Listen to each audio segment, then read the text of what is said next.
I can't wait for the video that's gonna come out in like the next 5 years of like, and you're gonna send me a text. Yo, we found the Cum Note. It out, dude. It's the Cum Note. Oh man. And you can just blast the Cum Note at them. This is And they're so. like, this is gonna be a successful. The male orgasm can finally multi-orgasm. Yeah, it could be bigger. You can just A keep it multi-band. going. Yeah, a Cum multi-band Notes. of coming.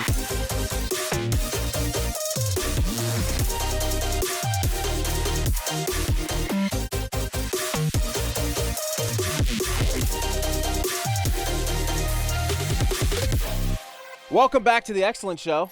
Got a very, very, very, very exciting guest for us today. My name's Danny Ferrari. My name's Parker Ament. And we are here. Wait, let us nail these fucking accolades, okay? So, all right, so we got a huge influence on us just musically, production-wise.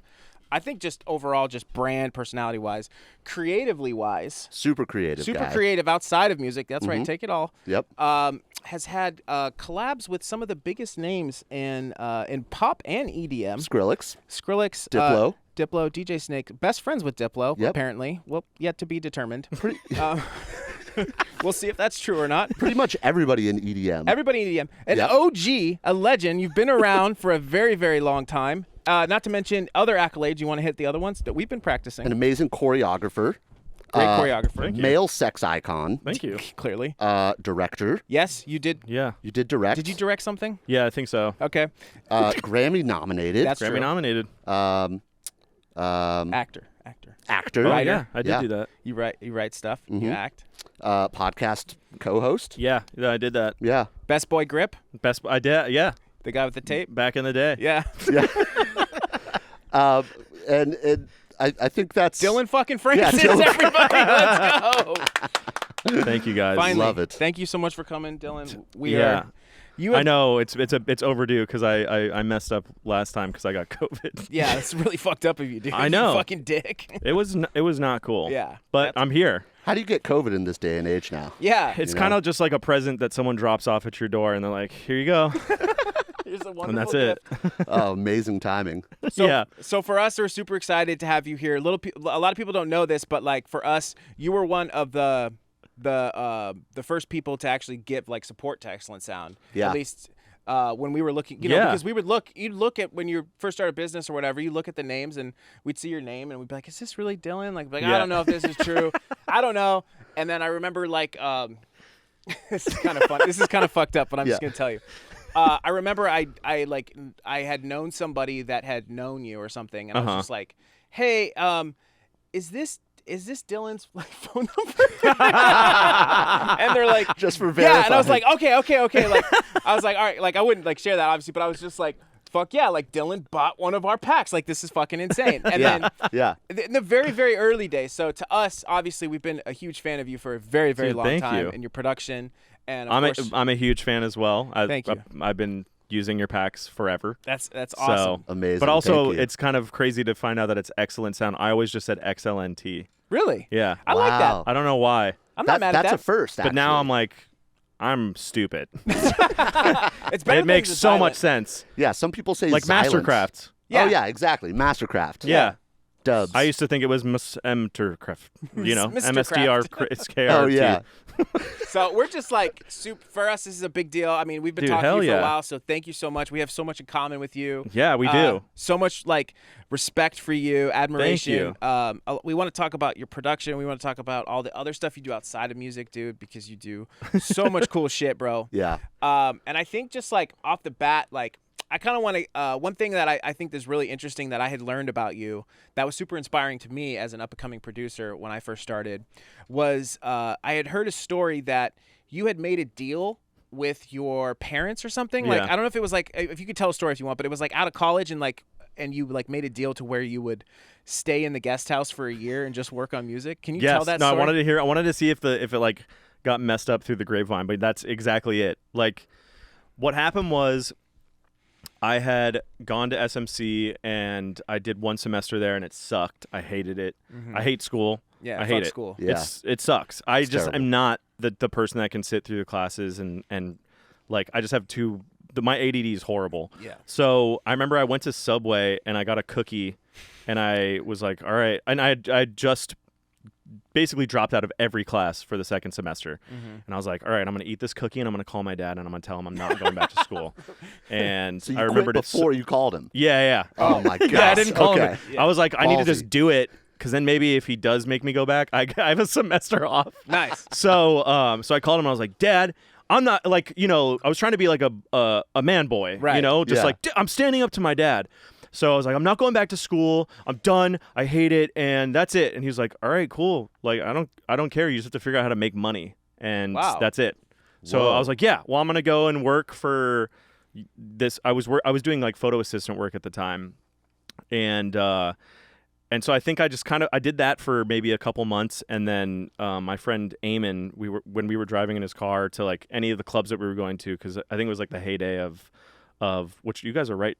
Actually, I don't want to the dox Avalon. you. No, you're Oh, cool. okay. Yeah. You're into doxing? Yeah, Hell doxing's yeah. sick. Love doxing. They can't. There's you don't have to. Avalon and Dimmock Tuesdays. Yeah. So we were going to all those, and during that time was like Bloody Beetroot, Stevie Aoki, DJ AM, Oh my and gosh. the best, like R.I.P. DJ AM. That Yeah. watching his sets and just seeing him play Michael Jackson night and day into day and night, where like only he could Yeah. ever mix it. I remember I tried to do that. They're not even in the same key. Whoa. Somehow he did it perfectly.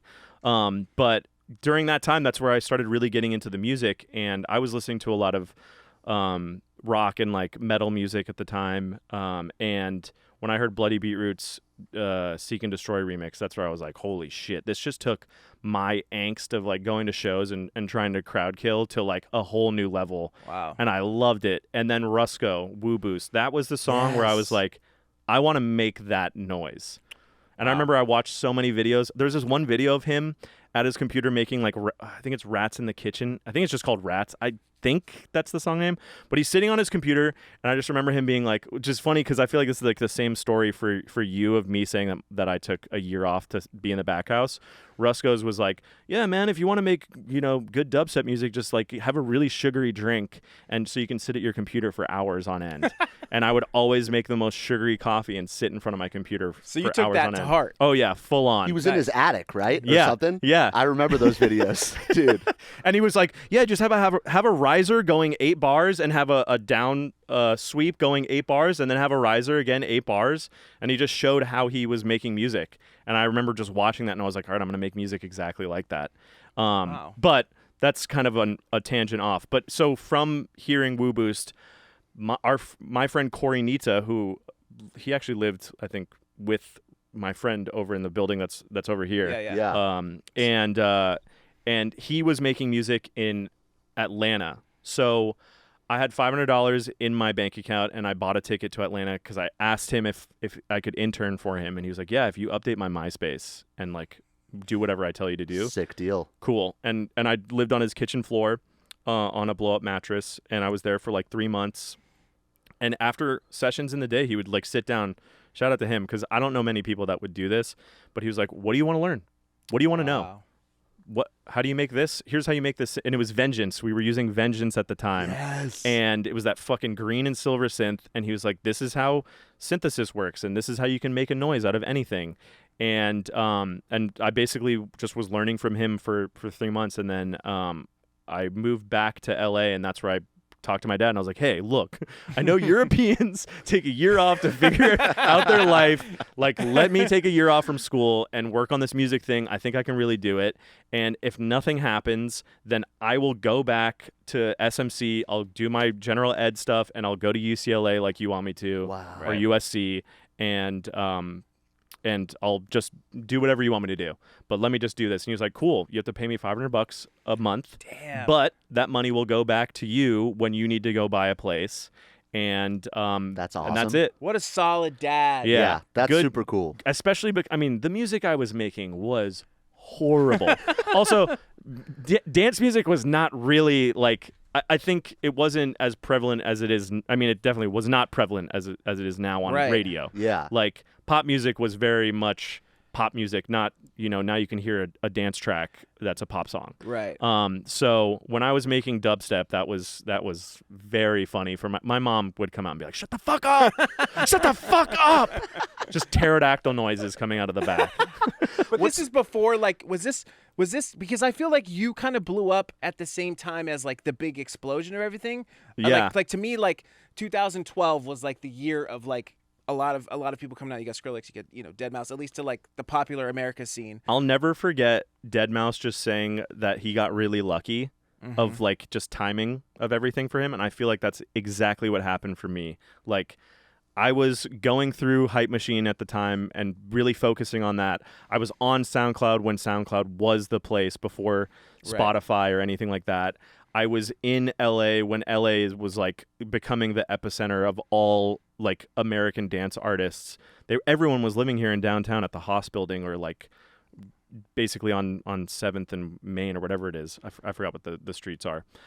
But it like, I really think I got lucky with the people that I knew, how hard I was hustling, and just, being out there as much as I could. And like, I hustled my ass off. I used to go to Hyde. I used to go to Coco DeVille, if you remember that. No. I've never been to I know that Hyde. place sucked. Was that West Hollywood too? Yeah. I went everywhere, and I was passing out mix CDs. This is before I was even making music, and I was just passing out mix CDs to people, being like, "Hey, if you need a person," because I needed to make that $500. Right. And if you're getting paid $250 a night, I was like, "Oh, cool, 2 nights." I'm living in my back house, and I can make music for the rest of the month. Right. So I was just going out there, and I was hustling my ass off to get booked at DJ gigs. I remember I played at Stevie Aoki's Hibachi restaurant. He had a hibachi restaurant that was actually one street over from Vine. Wow. And that was just so I could also to even try to get to play Dimmock Tuesdays, because that was really my goal when I started making music, was like, I want to play Dimmock Tuesday. I didn't even think about like going out of the country. Right. I was just like, I want to play Dimmock Tuesdays. They play the music I like, and I want to play music there, because every other club I could not really play the music I liked. Right. But then also, it was so fun to go and drink there when you're younger, because they would do like an hour free vodka. They would have like a vodka sponsor. Oh, and you could go and that's just so get awesome. wasted. That's for such free. a great idea too. Yeah. So did you have any musical experience before doing this? Like, did you like play guitar or anything like that, or bands, or? No. That's so I dabbled. rad. I dabbled in guitar. I can play Wild Thing. I can play Entertainer on the piano, but it's like the worst version where it's just like a single key, no bass notes. Nice. And then I played saxophone for like a day in 5th grade. So no. So you were just like, I'm gonna make music. I have no idea how to do it. Dad, give me a year. Yes. But you fucking did it though. I mean, dude, That's crazy. I have a really good story too. Yeah. I remember when I first started making music. So I bought Ableton before I moved to Atlanta, and didn't know anything. I was like, all right, I'm going to try to figure out how to make music. And until I moved to Atlanta, I think for like 2 months, I didn't even know about the other page. I only knew about the You were doing it the live view. So I was like, yo, making music sucks. This is so lame. Why do I have to trigger everything at the same time? So I didn't even know about the fucking audio window. Oh my You didn't know that you had God. to push. Did you just like accidentally push tab one day? Never. Like, what the fuck is this? When I got to Atlanta, he was like, oh yeah, you're in the wrong menu, dude. Dude, there's something wrong with that Ableton's marketing. It's You so know what I'm bad. saying? Because Yeah. like everybody goes through that in the beginning. Just Yeah. get rid of it, bro. Yeah, it's just for get the rid of it. old heads. Make a pro version that Yes. does not have live in it whatsoever. Yeah. Holy shit, would that be amazing? Yeah, call it Ableton No latency. Studio. Yes. Yes. Please. Yeah. Yes. Please, God. Yeah. Please, Ableton. I know you're German and you don't want to listen to any of They us. don't. And we're stupid Americans, but it'd be great. Yeah. Yeah. So what were you DJing on back then? Were you like DJing Yeah. on vinyl, or like how did that work? Yeah, so I went from like, what is it, Technique 1700s, or those were the Yeah, the old tech. Not only the 1700s, it was 1200s. 1200s. yeah. That's what it was. Yeah. So I would DJ on those, and I was playing on Serato. My friend Eric Hamilton, shout out to him, best person alive. From hearing Woo Boost, I think I was like, all right, cool. I think I want to DJ. I didn't know if I wanted to make music, but I didn't know how to. So I was Yeah. like, all right, the first step is figuring out how to DJ. So my friend Eric, he had like his full setup in one of the, you know, those cases that you could basically bring anywhere. And he would bring it over to our friend Adams, and we would just sit there and fucking DJ, and he would be like, you line these lines up, and this is how you do this, and this is how you load a song onto this deck, and this is how you load a song onto this deck, and this is how you can cut. And I was very much into, like, I mean, that's why I knew from A-Track, that was another person where I took what he did to heart, where he talked about when he became the DMC champion, he did 10,000 hours in his mom and dad's basement. Oh. So I was like, all right, that if I can do that, and that was like my year by myself of just like sitting in the back working on Ableton. But very much into cutting and all, and like I would listen to like a lot of Philadelphia hip hop that had, you know, people scratching in it, even Linkin Park and Slipknot. Like, I love that they had a DJ in that, and they were like, damn, so that's cool. So you grew up like actual, like an authentic DJ, not like I'm a producer that has to learn how to DJ. If anything, I'm like the most inauthentic because I never learned how to beat match. I can beat match now. Like I know which way to push the you know, whatever we have on the CDJs is called the sync button. Not the sync button. I don't actually use the sync button that much. Well, then you're like kind of a legit DJ. Like, to me, that's more legit than I would think. I suck. I just line up the lines. Just look at it. I just line up the lines, and if it's wrong, then I'll just echo it out and be like, that fucking sucked. Put your L's up. I love that. That's so funny, dude. And also, too, like, one thing that, like, you know, we're gonna blow your head up and suck your dick a lot this podcast, so just like go with it. For sure we are. But it's authentic. I just want to, you know, I have to say that because I appreciate. I'm just a guy, just by the way, just a guy that. Yes, we know that you're just a normal human being, but we appreciate you. And I think one of the things for somebody that didn't come from any like really like musical background, one things that I feel like I've really noticed about just like your music and your music production is you have an insane ear for melodies. Like, I really enjoy your melodies a lot. Thank you. And I really find that like. Another thing that I think, like, I was asking him, I was like, I don't know if I should say the word underrated because I don't feel like you get enough credit for the sound quality of your stuff, too. Thank you. Like, your mixes and your sound selection of a lot of your songs are just, like, on another level. And I'm just, like, wondering, where did that, like, how did that whole, like, melodic side, like, where do you feel like you were able to grow that? And then also, too, with, like, your mixes and stuff like that, and your sound selection, like it seems like you just have the right ear for choosing the right sounds. I mean, what do you attribute that to, I guess? Yeah, I mean, funny enough, a lot of the sounds were, I think, the right sounds, but also I would just go into records that I loved, and I would try to manipulate the sound from that record. So you would do a lot of live sampling? I would just sample other people's records. That's dope. Like, funny enough, on Falling Up is like this record that I put out on Owsla, and I told Skrillex when I sent him the record, I was like, yo, I just sampled the shit out of your record. Are you cool with that? Do you want to put it on? He's like, fuck yeah, dude, this is sick. And yeah, dude. So a lot of it are like random samples, and then it was like Vengeance at the time that was just like massive, just going in and just finding the right things and then OTTing the shit out of them, right? And then resampling them and trying to make them sound crazier.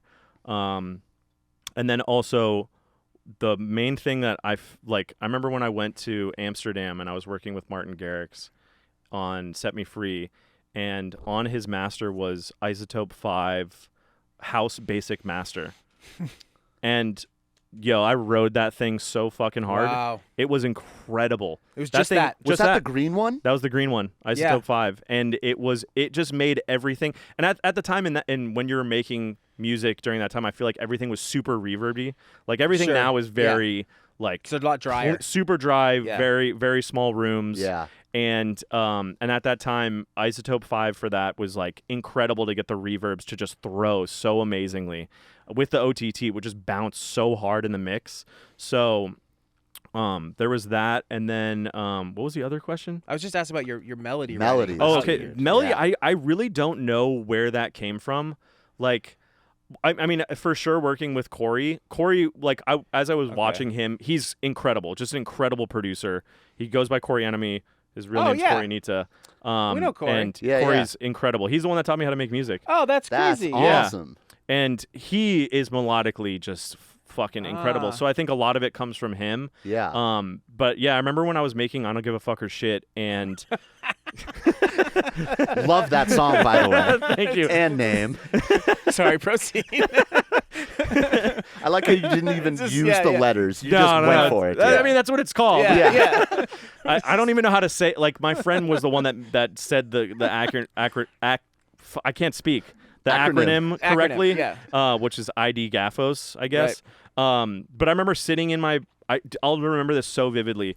I was working on a remix for Gym Class Heroes Stereo Hearts, and I was making this melody on top of the remix, and it turned into the I Don't Give a Fuck or Shit melody. And I remember sending it to my manager. And also, before I sent it, I was just like, I would sit up, I would get out of my chair and like start jumping around because I was having so much fun making the melody. And every time, like the dominoes, you know, when the dominoes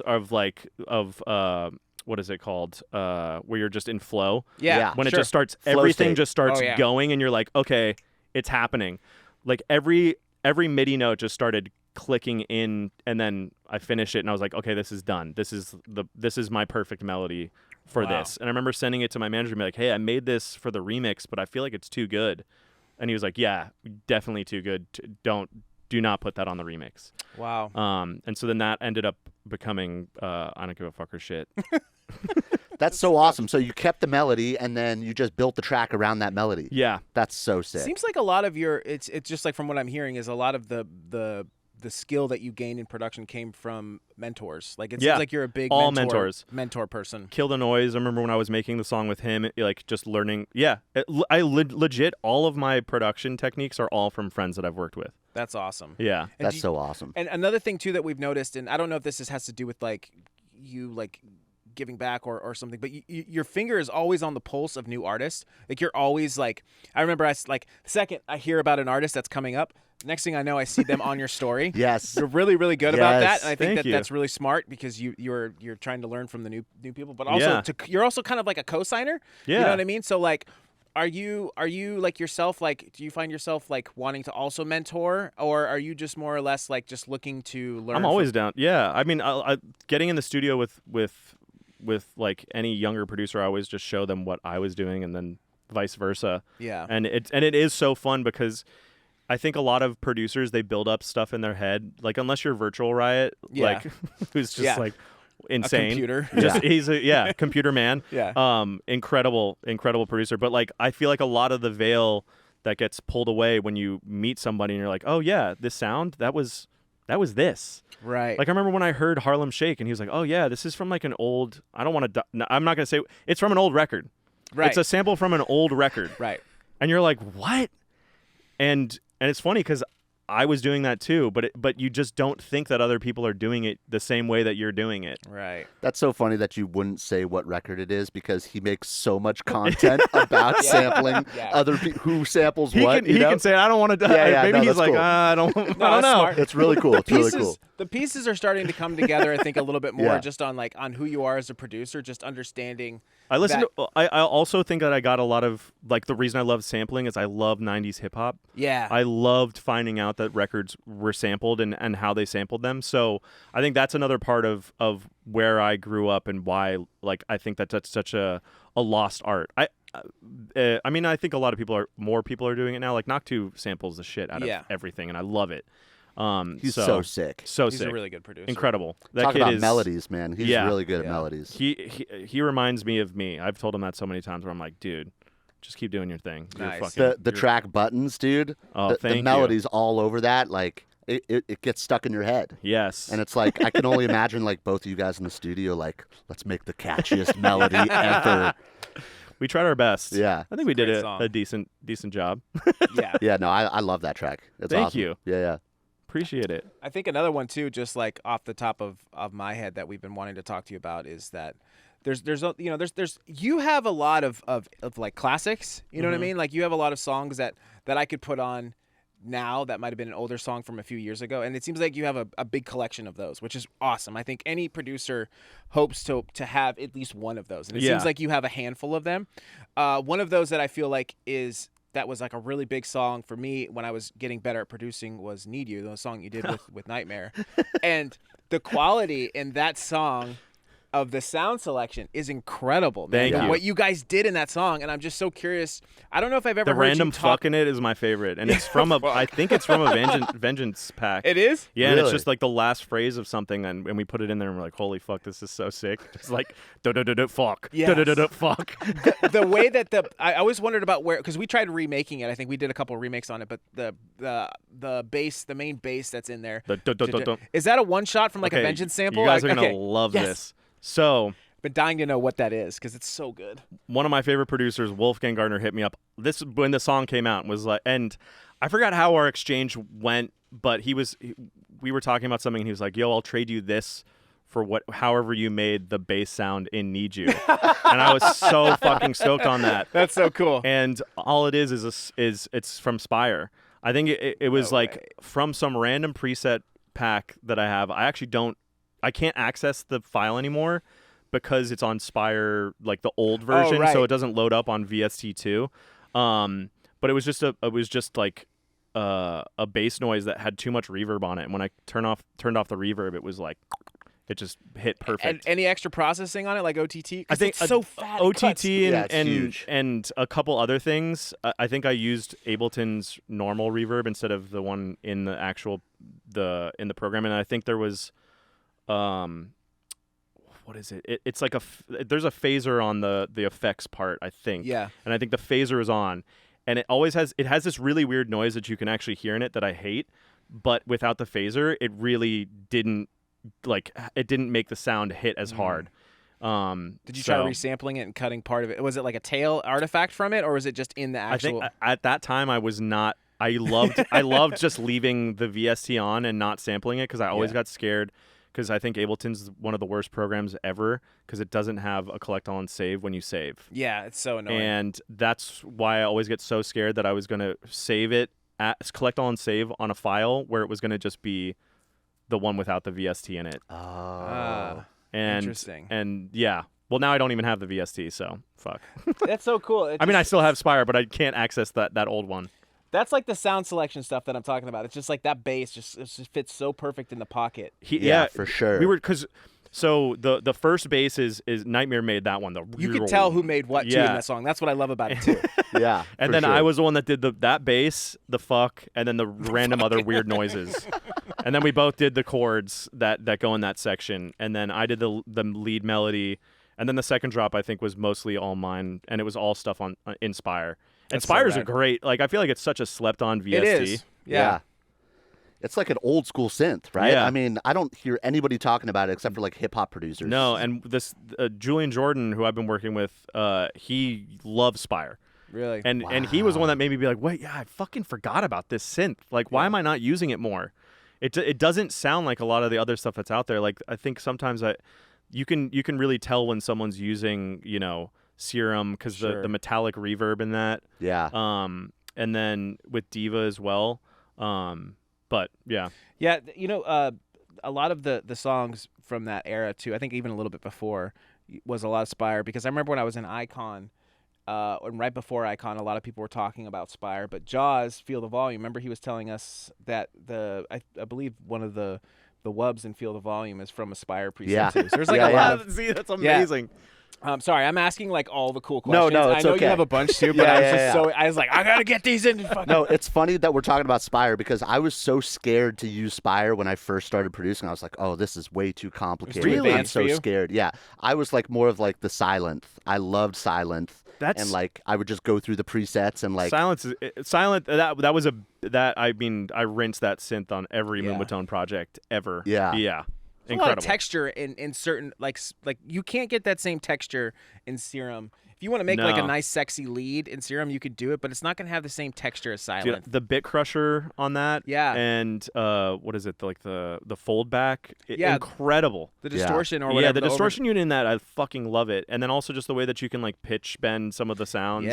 On the little modulator, I love it. Yeah, dude. Speaking of Moombahton, we haven't even talked about. Yeah, we haven't even talked about that yet. So I have like just it sounds like a basic question, but like who came up with Moombahton, like the actual term for that genre? Dave Nada. So Dave Nada was having there are these things called skipping parties in DC, I guess. I hope I'm telling the story correctly. Skipping parties? Skipping parties, yeah. You Just skip like jump school. rope? No, you yeah. skip. Okay. You skip school. Oh. You go to someone's basement and you drink 40s and party. Nice. And Sounds like a great time. yeah, and Dave was DJing at the time, and he had all this like really good dance music, but all the kids that were going to the parties that were Latin American, Mexican, like all these kids wanted to hear was reggaeton. So he was like, "Fuck." Well, these records are bubbling records, so what if I slowed them down? And so it was the remix that Afrojack did for DJ Chucky and Silvio Como, Moomba. So he played Moomba at 108 BPM, and every kid fucking lost it. And so when he did that, he was like, "Holy fuck, that Wow. was awesome. Maybe we start making music like this." So he made this edit pack and he put it on SoundCloud, I think, or maybe it was a forum. I don't remember that part exactly, but then this kid Munchie from Rotterdam, Right. who is one of the best producers ever, in Moombahton, and also just in everything. He's like Switch. That's what he reminds me of from Major Lazer and all the MIA right. stuff. Yeah. And when he heard that structure, it clicked for him, where he was like, "Oh my god, I know how to make these reggaeton records as a dance formula." It was all it was just him slowing these records down. Wow. So then he made like an EP, he put it out, and then I had done this remix for this guy Steve Starks, and he was on Titsworth's label, and I put it up on SoundCloud, and Munchie randomly hit me up and was like, "Yo, I did a remix for Steve Starks, but I didn't do it in time, and anyways, if you want to check mine out, but we should make some music together." And I was like, "Yeah, for sure." Whoa. So I went and listened to his Steve Starks remix, which is his Kodura remix, which is incredible. And I was like, "Why the fuck is my remix? Yours is so much better than mine. Holy fuck." And then so I started going through his whole page, and I just saw this tag Moombahton, and every time I would listen to the record, I'm like, "What the fuck is this? This is so cool. What BPM is this? I don't even know, and I should know because I've been DJing for a while." So I was like, if I'm getting this reaction from this music, then and I researched it, and I was like, I'm white.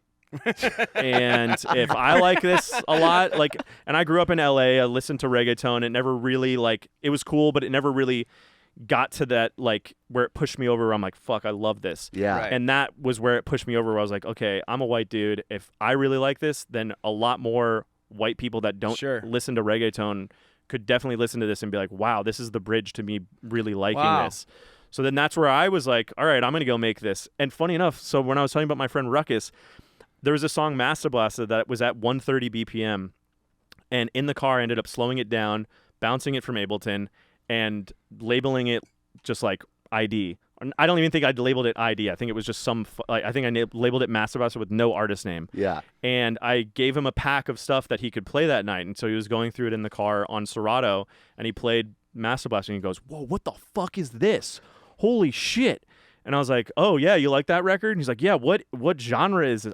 Who made this?" And I was like, "Oh, I made that." And he's like, "Fucking bullshit, dude." And I was like, "No, I did. I swear to God." And he's like, "This is hot."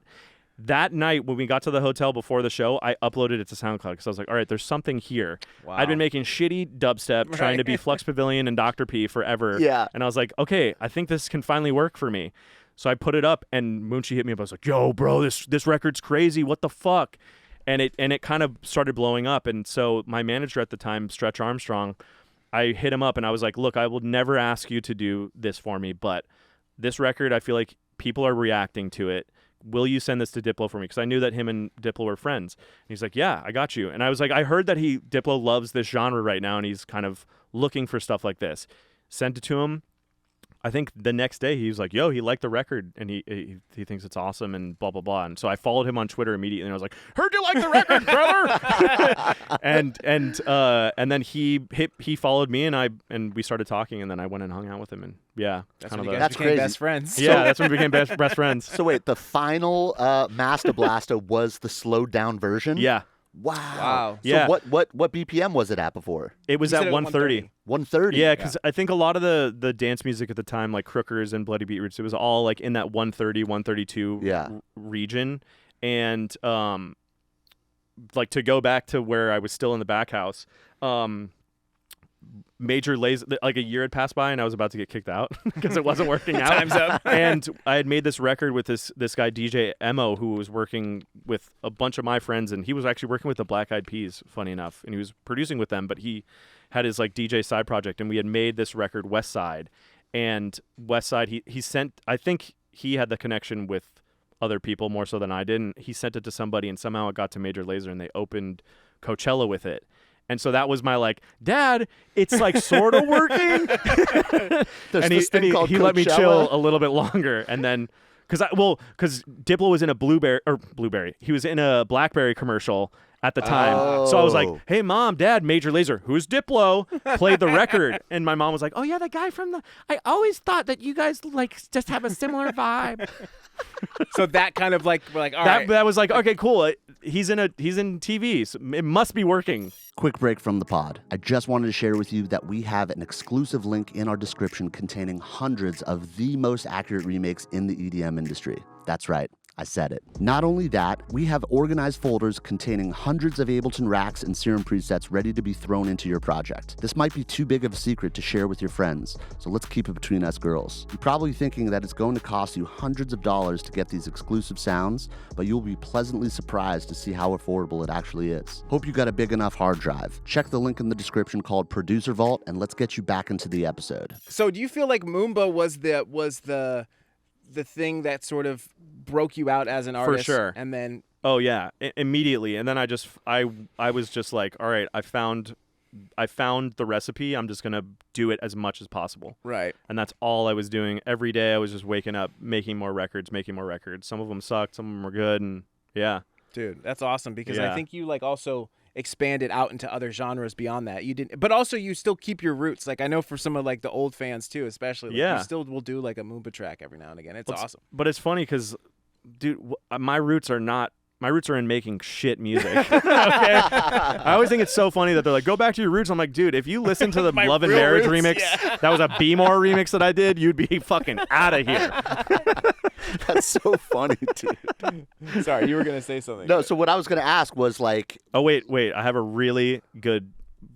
Okay, because I saw that Afrojack podcast. Yes. And I think a really funny thing to note is that the main synth in Master Blasta is not mine. And I hope he doesn't come after me. Because it's in his song Ducky with Sidney Sampson. Oh, no. There was a clean part, and I fucking sampled it, and I put beat repeater on it. And that's where there's like the weird falling noise of it. Yeah. Oh, very No nice. way. Yeah. Full circle Oh, that's moment. epic. Yeah. Sorry, Nick. Yeah, sorry, Nick.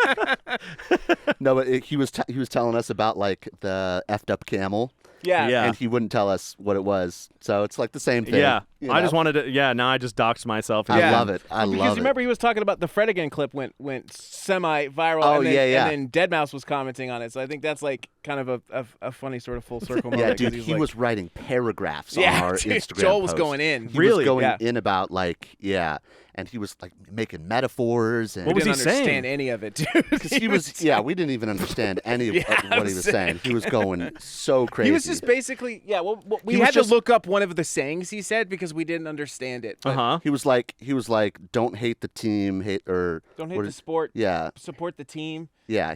It was like some backwards thing. But anyways, he was talking about like, it doesn't matter like how you get to the finish line Yeah. of the music. It just matters about what the music is. Yeah.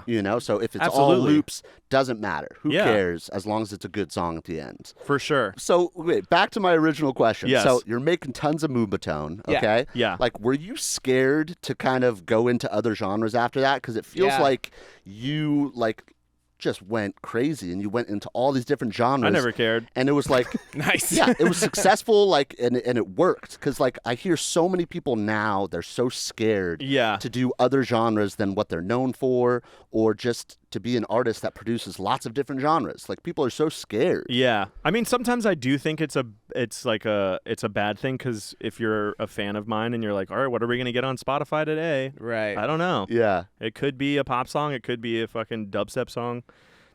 So I think that part I do bum myself out a bit personally, but I do like that I can go and try to make everything. And I just get bored. I get really Yeah. bored really easily, and I like the reason I stopped making Moombahton for a bit was just because I got so like there's only so much that I can try to inspire myself to make something cool and different, that I kind of just got burnt out from it. And also the fans were starting to get like really obnoxious, where it was like making new stuff, and they would always it's like the Jay-Z problem. I'm not Jay-Z though, but they would be like, man, why can't you make a song like Mastermind? I'm trying. But then when you do that, then they're like, this fucking sucks. So you just like can't make anyone happy. So I always just try to be like, all right, if I'm happy, then that's all that really matters. Yeah, but that's funny though, because like I kind of personally, like, I mean, I love your Moomba stuff, but I kind of feel like I'm more of a fan of the other stuff you started doing. Thank you. More of like the trap stuff, and then even just like, I don't know what you would consider. Need You is probably my favorite song that you've done personally. Thank you. I don't know if that would be I considered love that one. like mid-tempo. Yeah, it's one of or my favorites. That's mid-tempo. But that felt I like love mid-tempo. Yeah. Mid-tempo is I still one of my favorite genres ever, and shout out Rez for just fucking dominating in that. Like, it makes me so happy that that's still just going. Yeah. It's such a fun tempo range, and it just feels like you like when you're making, you're like, I could just drive and just fucking smash into everything with this song playing. Just do a bunch of coke. Yeah, exactly. Solve mysteries as a detective. I'm going to Venice Beach. I'm gonna drive my car in the ocean. It's cool that you threw like a mid-tempo track in with the GTA boys. Thank you. Yeah. Like, that was so That cool. was- I Like, actually feel like the because when we were making, we're like, fuck, these are so sick. Yeah. We have to put it in there. I know it's a Moombahton EP, but this is so fucking fun. Yeah. So yeah, I appreciate it. But that's That no, EP that's was really good too. When Thank the you. boys showed us that, we were Yeah. so hyped on that. It was so good. Thank you. I think it comes across when you're like, fuck it, let's just do this. Yeah. You know, Yeah. like, it's really cool. It's genuine, and I think that like the listeners and fans, they can get with it. You know. Hell yeah. So you feel a little bit of pressure somewhat from the older fans still, like today? Are you just more like the mentality of just like, well, fuck it, I'm just gonna do what Dillon I don't likes? listen to anybody anymore. Yeah. Is that no? I mean, I think that's the way. It's like the best way. You just can't. You can't. Yeah. You can never make everyone happy, even though I want to. Right. I want to so badly in my soul, but it's just impossible. Right. Everyone's gonna be pissed off, no matter what. Everyone, and especially in this day and age where like that is what everyone wants to be. Right. Everyone just wants to be angry at something True. to like yell at you. Very true. Yeah. So wait, do you have like a big team around you? Yeah. Me and Danny were talking about like you have crazy edits all the time, just like on the fly. Got content. You're a content machine. Yeah, and like do people argue with you when you're like, I'm putting a fucking mid-tempo song in this No. album? Like, No. you're Nobody the head argued. honcho. No, my manager Nick, who I've been with now for oh my god, probably like 9 years, 10 years Wow. almost. Him and I are just a really great team. I have my social media guy that I work with, Daniel. I don't want to say his last name, so like, I don't want to dox him. Okay. But he's great. He's incredible. I have like I don't have like a crazy big team for the social media stuff, but I have more help on it now just because it's a lot of undertaking now. Yeah. Because it became like in the Snapchat days, that was just all me just having fun in my house. But now that social media is like so much your, I don't know what a good metaphor, your third leg. Yeah. A penis. Yep. A penis Social now. media is a penis. Yeah, or third arm. Yeah. It's so much. It used to be a place to escape when I was growing up, and now Yeah. it's like so much of like it's the next other reality that you have to live in. Yeah. So and it's so prominent on the way that you promote things and Sure. yeah. So, other than that, yeah, like I have my lawyer and then Nick has an assistant and. That's crazy. You would think it's such a huge team with the. And then you have an intern, right? Yeah. Or is that a Intern real does some intern, or is stuff. that like a? Well, actually, I don't want to ruin. It's a real intern. It is. Yeah. He's a piece of shit. Piece of shit. I knew it. It's a He's piece of not shit here. on purpose, though. I like how you I rolled like that solo piece too. of shit intern. I do roll solo, yeah. That's sick. I don't think I've ever rolled with a bunch of people to anything. I'm just me and my backpack. Yeah. I was like, so funny. because sometimes people, and no problem with that. No, Sometimes fuck people them. rolling with no, like no, four no, no, people. no. I'm gonna throw the shade, okay? Fuck that. Why Yeah. can't you just show up by yourself? Yeah. Hey, make sure I'm not. I don't care. That's so rad. Yeah, imagine there's like 10 people over Just- there yeah, behind just- the cameras. Yeah. Yeah, no, we can't talk about that. Dylan, Stop talking about the you need to penises. be more relatable, Dylan. Tell them that you don't have anyone here. So a funny thing too is like me and Parker are like, we like to express our brand and not just music, but just our personalities, right? You have a big personality, right? So we can like totally relate to you. And for us, sometimes when we have an idea, whether it be for a video or sometimes a skit in a video, we have to like have everything ready to go. We have to have them to help us film.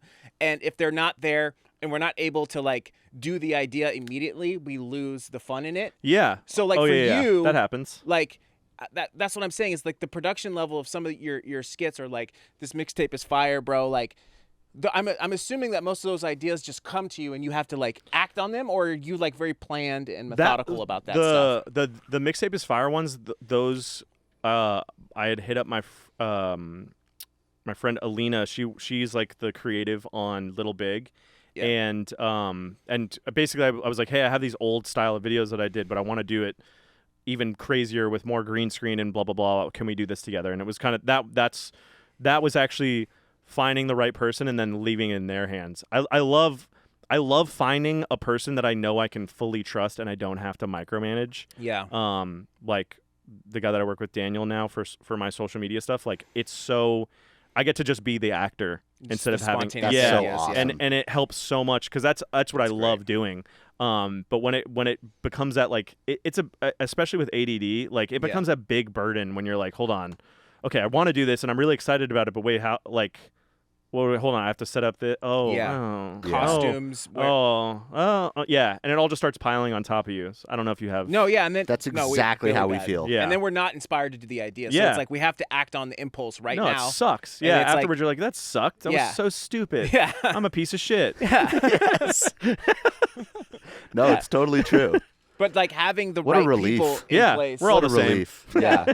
We have to like really like, I really honestly feel like if I don't act on an idea, a creative content idea impulsively in that moment, if it comes to me right now and if I'm not able to act on it, it's going to suck. Well, I feel like a part of it is it loses pizzazz if you have to start getting all these things, and then other people may start saying, hey, well, what if you do it this way? And then Yeah. if it's not the right way that you want to do it, then it's like, well, actually, hold on. And then you start thinking more about the idea, and you're like, well, actually, I don't want to do this anymore. Right. I don't like it as much as I thought I did. I completely agree with you feel on that that. sort of- Oh, for sure. Yeah. There's been ideas where I've wanted to do them, and then I'll be like, oh, no, actually, this music video idea sucks. I don't want to do it anymore. Yeah. It's because you don't Yeah. have the Just chance. totally pivot. Yeah, absolutely. Yeah. Yeah. That's Yeah. so hard. It really is, man. That's Um, okay. You save money. Yeah, that's true. That is true. Do you The think silver lining. Yeah. the silver lining? Oh, Right here, yeah. This drink is it's not too bad, dude. You really like these, huh? I love these. Parker got the Oh, okay. Oh, he got the big one. Holy shit. Yeah. Damn. Well, mine equal a big one. Just It's not about the size, man. Size doesn't matter, right, bud? It's pretty good. It's pretty good, actually. Yeah. It's all giant. What's the other Over one? here. Yeah, what is that? I don't know. Hojicha? This one's like a little jasmine, Ooh, low in okay. caffeine. Okay. Little Jasmine. Oh, What's- it's white peach black tea. I'm not in. Yeah, dude. We No, I like no sugar. we went on type like teas. Good. a mission to find these like super expensive teas. Yeah. It was pretty crazy. It took We me had to do all it for over you. LA. Really? Yeah. I feel like they're pretty easy to find. Well, I mean, We're also never mind. Yeah. If they're pretty We're not easy to very find in like smart, Japanese dude. markets. All you got to do is go downtown. Oh yeah, I don't go downtown. Did you go to Home Goods or I whatever? never go downtown ever again. I Yeah. told you guys didn't have to get it. No, we wanted to though. That was the whole, I love that's it. the whole point of the yeah, joke. we got I to love ball it. out. It's You know, so good. Yeah. I'm We had- taking all of these. Yeah, no, they're for you. I fucking love them. Yeah. except for this one. Yeah, that Not one's- sponsored mine. as well. That's yours. That's yours. It tastes like the green tea you would get at a sushi restaurant. I was Yeah. actually surprised. Yeah, it's really good. Yeah.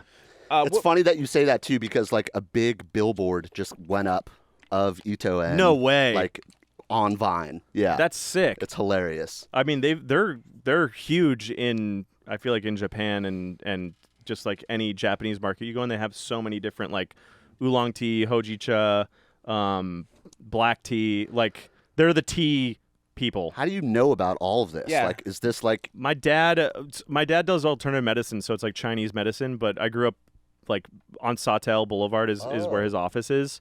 So I grew up in like it's like little Asia over there. that's crazy? Does he do Reiki? I don't think so. Because But my mom's a Reiki master. Oh, really? Yeah, she was like a very holistic. Oh yeah, I mean my person. dad. Maybe he has I read that your dad is into like all more like yeah, that's cool. all the holistic stuff, herbs, diet, all that stuff. That's really cool that your dad's into that. And did you grow up in Los Angeles? Yeah, born and raised. So where did you what city did you grow up in roughly? Like in LA, in the LA. Westwood, basically. Oh, is Westwood, where okay. I grew up. Oh, wow. We were right outside of Westwood, like Culver City area, but Okay. I wouldn't consider it like we were right on the edge. There was like a Blockbuster on Overland. Yeah. Before you got onto to Pico. Oh, I know exactly where that is. Do you? Yeah. You ever go to I do. Applebee's? Um, Not Applebee's, sorry, Apple Pan. No. Apple Pan. Pan. Yeah, Apple Apple Pan. Pan. I was like, Applebee's. We don't think we had Applebee's is any everywhere. Applebee's over there. I'm like, you ever been to Applebee's? Hell yeah. No, the Apple When I was Pan. living in Atlanta, Yeah. that was the Yeah, only place I dude. went to. Apple Pan is one of the best burgers you can Ever. get. sure. Yeah. So good. Holy shit. Love Yeah. Apple Pan. Yeah, incredible. So that's cool. You grew up because not a lot of people. I grew up in Los Angeles too, but I grew up in like the Valley, like Simi Valley. I mean, yeah, I grew up all over LA. I loved it because I really felt like I grew up in all of LA rather than just being on like the west side. yeah. So when I was going to Laurel Hall, I used to take I'm like, Mom, can you take me to my friend's house? And she'd be like, fuck no, I'm Yeah. not taking you to your friend's house. I drove you all week to Laurel Hall in North Hollywood. Yeah. And I'm not driving you to Van Nuys now. No way. Yeah. So I found out how to take the rapid bus from like wow. our house basically on Beverly Glen and Wilshire. I would take it all the way to into Westwood and then take the one that goes over the freeway to No get to Van shit. Nuys Boulevard, and then I would walk down to Chandler and walk over to my friend's house. Damn. And I was like 13, 14 maybe. That's not too bad. That's not too but bad. it is for like Los Angeles. like for thinking a about kid? like yeah. I mean, I met some really drunk Yeah. people on the bus. The LA rapid. bus is not like the New York transit system where there's That's like true. people that will protect you. If you're a little kid on the subway, like I feel like people will protect you from crazy Yeah. people. In I LA, guess it's it's more- all crazy people. It's Yeah. all and everyone's to themselves. We're like, I don't want to do anything. I don't want to Yeah. get stabbed. Yeah. I don't want to get stabbed. I don't have a knife. Yeah, Yeah. it is more normal in New York. It's more, yeah. But Yeah. in LA, it's just like nobody takes the transit system No. unless you're homeless. Our transit system sucks. Yeah, it's terrible. So, okay, wait. So I have two questions. Yeah. What's your favorite part of LA, Oh, yeah. Good question. and what is the worst part of LA? Funny enough, the worst part of LA is Los Angeles Street in downtown LA, which is so ironic. Named after the city. And so that's the worst. The best part of LA is gotta be Dave and Buster's on Hollywood Boulevard. For sure. Fuck, For I sure. love that place. So there you go. So back to the content stuff. Yeah. Do you think, like, if you were to start over as like a music producer, like in this day and age, Oh. would you do the exact same thing that you did? Now that there's like TikTok, like would Yeah. you be making content like for I fun think and I think if I had done exactly what I was doing now, I think I would actually be a bigger artist than I was. really? Because I think during the time that I was doing it, it was like very weird, and people like, dude, I remember Calvin Harris didn't want to even hang out with me because he thought I was insane. He was like, Really? yo, me and my manager both thought, like, we thought you were hilarious, but we also were like, this guy's fucking insane because of his tweets. But I was just tweeting jokes. Right. Yeah. And I think a lot of people didn't like. I guess maybe I have a different mentality of social media, but it was always just like an area to joke, and that's it. I was never serious, and like I probably would tweet things that maybe someone would be like, oh my God, he's jerking off at an airport. I don't know. I don't think I ever tweeted that, but they would be like, this is really doing this. Right. Like, no, that's not what I'm doing. It was just me joking around. So it was funny when I finally met him. He was like, oh, you're a normal guy. I was like, yeah. What the fuck? So Interesting. like, I mean, I feel like a lot of the like I think John Summit's an incredible artist, but I think a lot of the hype is around a lot of his social media, which he did True. incredibly well. Yeah, for sure he did. So yeah, I feel like that was like, I feel like Diplo and I were very much in the same space of when we were doing all those like jokey type things. yeah.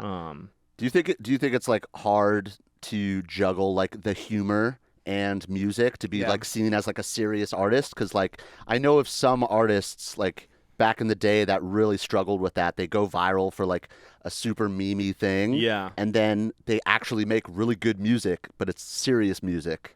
You know? They Did never, you ever? They never were able to separate the two or something. Yeah, or they got mad that they put them all Well, into I one. always thought about Blink-182, Yeah. and I was like, all right, well, they're fucking massive, and they love the same things that I do: penis jokes, Yeah.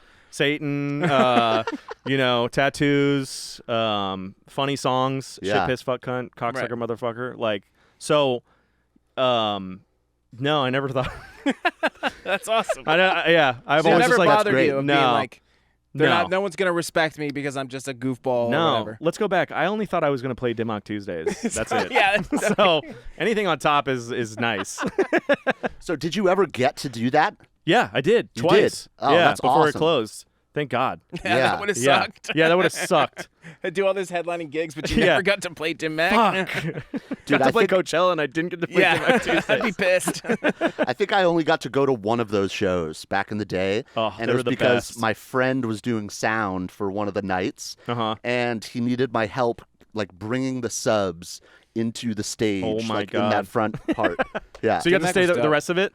yeah, I did. So that was fun, but I had to carry subs. That is It's not a great. No, they were like the big Serwin Yeah. Vega Yeah. fucking That's the giant. earthquakes. Yeah, the earthquakes. Do people still bring in like PK sound and all that to shows or no? Right? They have to be. They have to be bringing shit in You think? still. I Yeah, feel like I think venues so. nowadays. But I just have 'em. remember when it was like PK sound, bajillion watt system gonna Yeah. fuck you. Yeah. So fucking hard in the sub. Like that has to be on the rider too. Like certain artists bring in subs. Yeah. You know. Like you think Like, did you bring Subtronics? subs on tour with you? Yeah. No. What is there on your rider? No, I was first just saying year? that like a lot of dubstep artists would like build their shows as like, oh, it's a PK sound. Oh, you're saying You that, remember was that? like Yeah. no. I do. There was You a don't? time. I remember that. Oh my God, I'm gonna go find some old flyers of like. So that was like that was one of the, I feel like that was a big selling point of like yeah. we're bringing in a 10,000 watt PK sound, gonna fuck you in the butt sub. I feel like that You're could gonna work. rumble so hard. You're not even gonna be able to hear the music actually because your whole body's gonna be shaking. That's so funny. Everyone's getting prostate massages. Yeah. Yeah. Oh, I'm fucking coming. Shit. Never came this way before. This is a new experience. That's actually why dubstep is so big. Yeah. Everyone comes Little from did you know, everyone's prostate. been coming their pants the whole time. Just no one talks about it. Yeah. Is that how you produce dubstep in your Yeah. studio? Yeah. Just sub The cranked brown plus 12? note and the C note. I bet you I there's a love note that. that'll make you come. There's got to be Probably. a frequency. Sure. It's gotta be. If we're all frequency, like there's Yeah. for sure a come frequency. It's We gonna gotta be in find those it. Yeah. trucks. You know, like those pickup trucks with the giant sub in it. Yeah. Like you know they're coming in there. Yeah. Oh yeah. For sure know You they're have to coming sit in hard. the front seat and get ready to get shook. Their hair is all like this and shit, you know? Yeah. That'd be dope. Well, Virtual Riot was telling us, remember, because, he's like, we had a podcast with him, and he's just like, yeah, man, this, and he's saying in all German, he's like, this table, like, vibrates, like, at this certain color frequency. And the whole time I'm thinking, I'm like, I wonder what frequency makes you come. Yeah. You didn't say I it can't though. wait. I can't wait for the video that's gonna come out in like the next 5 years of like, Yeah, and you're gonna send me a text. Yo, we found the cum figured note. it out, It's dude. the cum note. Do not play this on speakers. Make sure you only use your iPhone. It has to be a real thing, though. It has to be. Right? If there's Yes. the brown note, yeah. yeah. It's got to be Yeah. real. We For need sure. to find investors right now Yeah. to pay us to do some scientific Holy research. shit! Yeah. You're blowing my mind right now. You can basically set up massage rooms. Yeah. And it's just filled with speakers, Oh man. and you can just blast the cum note at them. This is And they're so. like, "Oh, this is going to be a successful. This The is male orgasm Yeah. can finally multi-orgasm. Yeah, it could be bigger. You just a keep it going. multi-band. Yeah, a Cum multi-band note. of coming. Yeah. Or if you could just somehow This is set it this up is fantastic. a remote or something, so like Oh, when somebody yeah. walks by, you can just bam, bust in their pants. Hey, want to They have the collab? speaker, yeah. Hey, want to collab, bro? Yeah. Not that I would Dude, know. we can put it in guns. Yeah, that'd be sick. Imagine you're just like aiming at can someone's stop- dick and you just make them jizz their pants in war. We could That's stop the worst war. time to Yes, jizz. dude. World peace. No one will want to fight anymore. They're just coming everywhere. God damn it. Look what we just figured out in this podcast. This is amazing. Oh, this is incredible. There's got to be a cum note. Dude. Yeah, There's got to be. for sure. Patent pending. Yeah, copyright Yeah. 2012. Actually, we need I'm investors. calling my trademark Yeah. lawyer Yeah, you after know this. some good investors, Yeah. Dillon. We'll find some. Yeah. Tom Brady, where you at? Yeah, I love it. So, yeah, back to production. Yeah. Good segue. Do you remember that I sold you speakers at Guitar Center? No, wait. We Back in talked the about day? this. Yeah. Wait, was it the Akai RPM 8s? The Adams. Oh, it was the Adams yo, speakers. those were amazing speakers. Holy shit. Yes, both worked bro. at Guitar That's Center. how long ago we were at Guitar Center. Isn't that crazy? Oh my God. Yeah. He's like, And dude, I'm selling Dillon's speakers Danny was right now. I was so like, jealous. Fuck! He's like, yo, let me meet him. I'm like, no, you're not meeting him. And I just like stood there and I was just like, Did we talk Hey, about this before? Dillon. Because I'm I think, yeah, I messaged you on okay, yeah. Instagram. Holy fuck. Yeah. I remember that's the one that's on Sunset. Yeah. Yeah. Yeah, the Hollywood one. Oh my that's God. where he and I met too. No way. Mhm. Yeah, it's crazy like how much that store like kind of helped us with It's a full like circle. meeting you. We Dude. met each other like That's- that's really crazy. I mean, yeah, that's Dubs. That's the best Guitar Center, and then the one in the Valley, the Yeah. one that's on Ventura by like Van Nuys. Yeah. You're talking I about Sherman fucking- Oaks? Yeah, the Sherman Oaks Guitar Center is incredible. Yeah. I always liked the Pico one better, West like LA because it one. was right next to Apple Pen. Yeah. Oh It is wow, right that next to one Apple. was good. That one Yeah. was. I didn't like walking up the stairs. It was Oh, weird yeah. though. There was like two. For sure. yeah, So I used to be a store manager at that one, and the way that you go in is there's a parking garage. I hate the parking garage. And there used Yeah. to be a security guard, right? Oh, But- you got to tell him. So get Tell this. him the story. So I was like a big manager at the time of West LA. You know, this is like before I was like I gave up on music, and I'm like I'm just gonna be a Guitar Center guy where I go to die, and I'm just gonna run a store one day. This is gonna be great. So one day. We get a call and they're like, "Hey, there's like a security guard guy at the front that's like waving to people as he comes in." And we're like, "We don't have a security guard." They're like, "Well, what do you mean?" He's like, he's acting like he's opening the gate, you know, like one of those things to let cars in. And we're like, "But there's no gate there." They're like, "Yeah, I don't know what he's doing there." So of course we end up walking up, and it turns out this guy was fully dressed up as a security guard, had his iPad, and was watching porn, jerking off to people as they would like. He got off on the fact that like him pretending to be a security guard. fucking way. And then like so we had to be like, "Dude, what are you doing?" And he's like, "Oh shit, I'm sorry, I'll leave right now." So like this guy was, He had the whole setup. he had a in whole there. jacket and everything, and his whole setup was just like so that he the could JO station. yeah, so that he could do that in public Did he without have- people knowing. Wait, did he have like a fake arm and then was just like arm in? No. So like when you pull up to like one of those things, like you can't Oh see my their god! bottom Oh waist. shit! So he's just like, "Hey guys, come on in." Yeah, it's just pretending to push buttons, but he's just jerking Dude, off. he probably had to crawl through the window to God. get in, right? Yeah, I don't know what, but I just remember, and then finally, the best thing that happened to me is the store manager didn't like me or something, and I was like good at my job, demotes me, and I'm like, what the fuck? For the jack off guy. Yeah, because of the jack That's your fault. Yeah.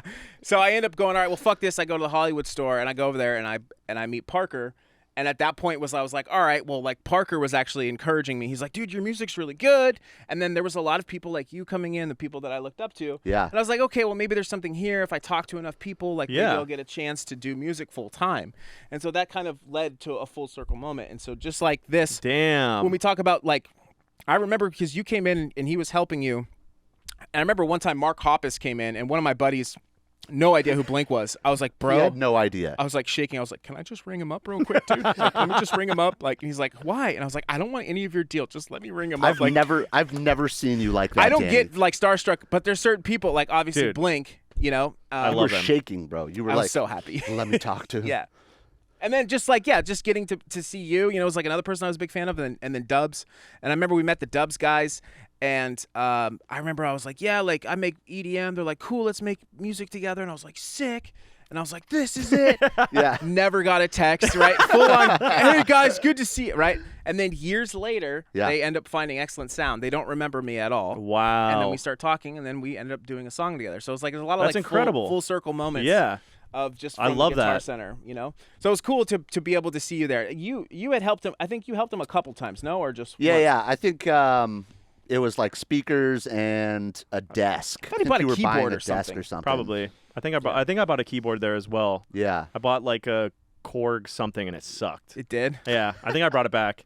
Nice. But mostly everything else was from there. Like I remember because you were still buying CDs at the time Yeah. to install Ableton and whatever Yeah. other fucking VSTs were. It wasn't. Omnisphere. Yeah. Yeah. Oh my God, the fucking Omnisphere. That shit was terrible. 7 CD, CDs. Yeah. Oh, it was awful. Fucking Just bullshit. keep unfolding Yeah. it, and it's like all the way over here. How many libraries do you want? Yeah. If you're an EDM producer and you need some serious sounds, make sure you guys go to XLNTSound.com. They have everything you need, from serum presets, project files, remakes, and even free downloads for you guys. And check out all these different testimonials that all these heavy-hitting EDM producers are saying about XLNTSound.com. And on top of that, use code TheExcellentShow at checkout to save 10% off your next purchase. So, but like pre-Diplo, how did you like find friends that were like making music? 'Cause it's really interesting because LA is like it was definitely, there was some buzz, but like It was a really small amount of people actually. Like my friend Seth, who I think he lives in Ibiza now, but him and I would make music, and he also DJ'd. He went by Esco I think that's what it was. Yeah. But like we would kind of DJ the top 40s circuit that was here in LA, and then we would randomly make music. But he was more into like deep house stuff, and I was more into dubstep / like harder stuff. And then my friend Eric Hamilton, who I told you about, who was very much into it. But there wasn't that many people making it. And then I don't know, like LA's just such a, like, you just kind of connect dots in different places and meet random people. And I think my friend Eric was working with this guy, Rob. I forgot what his artist name was, but then he introduced me to this kid, Christian TV, who's now goes by Jameson. But funny enough, Jameson and Christian TV and he had this song that I'm not going to say what it was because it's horrible, but it was massive on radio, and he ended up getting on tour with Backstreet Boys. They needed a DJ. Fuck yeah. And so we were opening for Backstreet Boys. No way. Yeah. Yo. And it was the weirdest tour I've ever been on. And I was playing a bunch of some random like fidget house remixes. No way. Before he would go on that were of Backstreet Boys. Damn. No way, dude. Yeah. Just getting the crowd hyped. Yeah. It was so bad. So, but good. But did you have actual interactions with the Backstreet Boys, or was it just kind of like we went into like one elevator with two of them, and they had two bodyguards with them, and I was like, if we talk to them, the bodyguards will fucking kill us. So don't. But yeah, he was the main dude that I was working with on a lot of music, and that's cool. And through him, we met like Simon Rex, who ended up coming to the studio, and he was really good he was in Pro Tools, Christian, right. And he would help with a lot of production stuff in terms of like recording vocals and whatnot. So he was I think my main anchor of like, dude, I found this new thing. Let's try this. And because you need to have another, at least for me, I needed to have another person to like get excited about music with. Yeah, for sure. Because I it was bubbling, but I feel like I didn't have a lot of crossover with a lot of people. They were like, I think when I was making dance music, it was really just looked down on and like such like a stupid genre. Really? Yeah. At least that's how I felt with a lot of the kids that I was friends with. They were mostly into like, I mean, I was listening to metal, you know? Yeah. Why are you going to like listen to Dillinger's Escape Plan and then be like, I also listen to fucking techno, dude. I also like Sandstorm. Yeah, exactly. Dude, that's so funny. Yeah, I think it was just tough to like navigate that, and I think a lot of my friends thought it was pretty lame. Yeah, you didn't tell any of your friends that you went on tour with Backstreet Boys. No. That's a very, very like not a lot of people know about that. That's a deep cut. It is a deep I don't cut. know if I would tell people either, but like, yeah, I would. That's That'd be hilarious. sick. Dude, playing in Fargo in an arena to just a bunch of big girls that want to see Backstreet Boys. Big Backstreet girls in Fargo. It was one place to eat across the street that only had Mexican food, and Mexican food in Fargo is not good. Awful. Yeah. Oh my god. That's sick, dude. That's so dope, though. It was so fun. That was like the first experience to touring as well. Like we went to Vegas for the last show, and I got fucking destroyed there. I don't know how I made it back to my room. That's how drunk I got, but it was incredible. How do you manage the drinking now as an adult and doing this for a long time? I don't drink anymore. Actually, I'm almost 3 years sober. Oh, congrats! Yeah. Wow, nice. really? But it wasn't. I just was like, I need to not do this anymore. I just couldn't. Like the hangovers are so bad. Yeah, the older you They get. for sure are. Mine were lasting 3 days, and then that's when I Damn. felt like I was like really just work-wise, like this is not good. Right. And so that's why I stopped. My girlfriend and I are both. She's like, I think like 6 months behind me in terms nice. of Oh, that's awesome. of sobriety. But both of us, like, shout out to anyone that works the program. I don't work the program. Yeah. I got a DUI a long time ago. Sick. Yeah, that's actually how I became. That's how I feel like I got into dance music as well. Funny really? enough, was Drunk driving? Was drunk driving. Sorry. Sandstorm. No, do not drink and drive. But I got the DUI, and that's when I felt so like I had hit rock bottom, as I talk about in AA, where like I was like, holy fuck, this is bad. I made my parents spend their life savings on getting me a lawyer just so I could get off on a wet reckless. I was like, Wow. I felt so bad. And that's where I was like, I need to figure out what I'm going to do, and I need to figure it out ASAP because I don't have a car for a year now, and I'm completely fucked. The car is gone once the year's up. How am I going to get anywhere? I need to make sure I have money so I can go and buy my own car now because my dad was like, you're on your own now. You fucked us. Right. So it was a big, like, trying to figure out what I was really passionate about and then going and doing it. Wow. So it was almost like a blessing to a certain extent. Yes. Yeah. I know it's a bad thing to. No. That's the silver lining to me getting a DUI was. And funny enough, I was 18, but I was 0.08. I was drinking with my friends, but I was not. At least I wasn't drunk. Yeah. But They got you. they got me. That's wild, man. Yeah. It does like say something though about like concentration. That just destroyed all of your distractions. Yeah. For everything, right? Absolutely. I had nowhere. I mean, Yeah, as we were talking about this, the bus system here is pretty Right. horrible. Yeah. and yeah, I put on my blinders completely, and I was like, I need to make my parents proud of me because I just like really let them down. So Sure. I felt so bad. I paid them back after That's as awesome. well. Nice. But yeah, like sucked. Yeah. During that time, it was the worst thing ever. I remember just looking because my dad had just gotten me a black Jetta, and it was the coolest car ever. Sick. Yeah. Like, it had an actual CD thing that you could put in because my other car that was a piece of shit that blew up only had a tape deck. Like, when you had the tape deck with your CD player? Yeah. So, cable Dude, goes that out. sucked. And I would just, every time I would walk out the house, I would just see it sitting there, no one using it. Wow. Yeah. I think that's necessary sometimes because, like, I know, like, for me, like, I've been sober for a really long time, and I do nice. do a program. Yeah. Let's fucking go, dude. Yeah, dude. What's his name? Tim? Tom?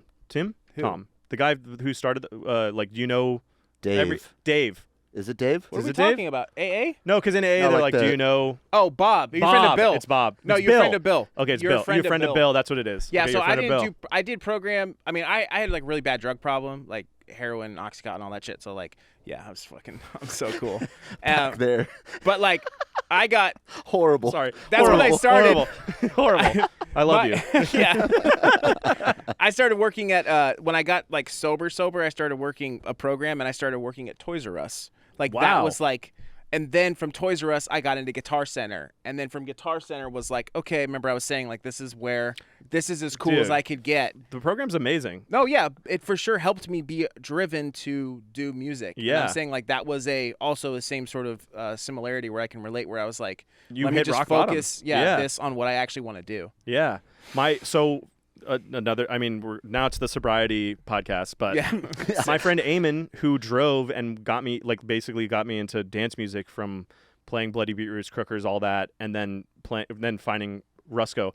He was actually in the program with AM was his sponsor. Oh, wow. So that's I never even realized that, and I should talk about that because that was like I got to hang out with AM all the time and That's like crazy. hear him talk about his crates and what he was DJing and what music he liked, and that's where a lot of the music came from. Was Eamon started finding a lot of music to send to him, and Eamon's been a sober companion for, I mean, as long as I've known him. I think he's been that's sober awesome. for like 20-something years. And then a lot of the people that I met through the program, one of my good friends, Kevin Bish, he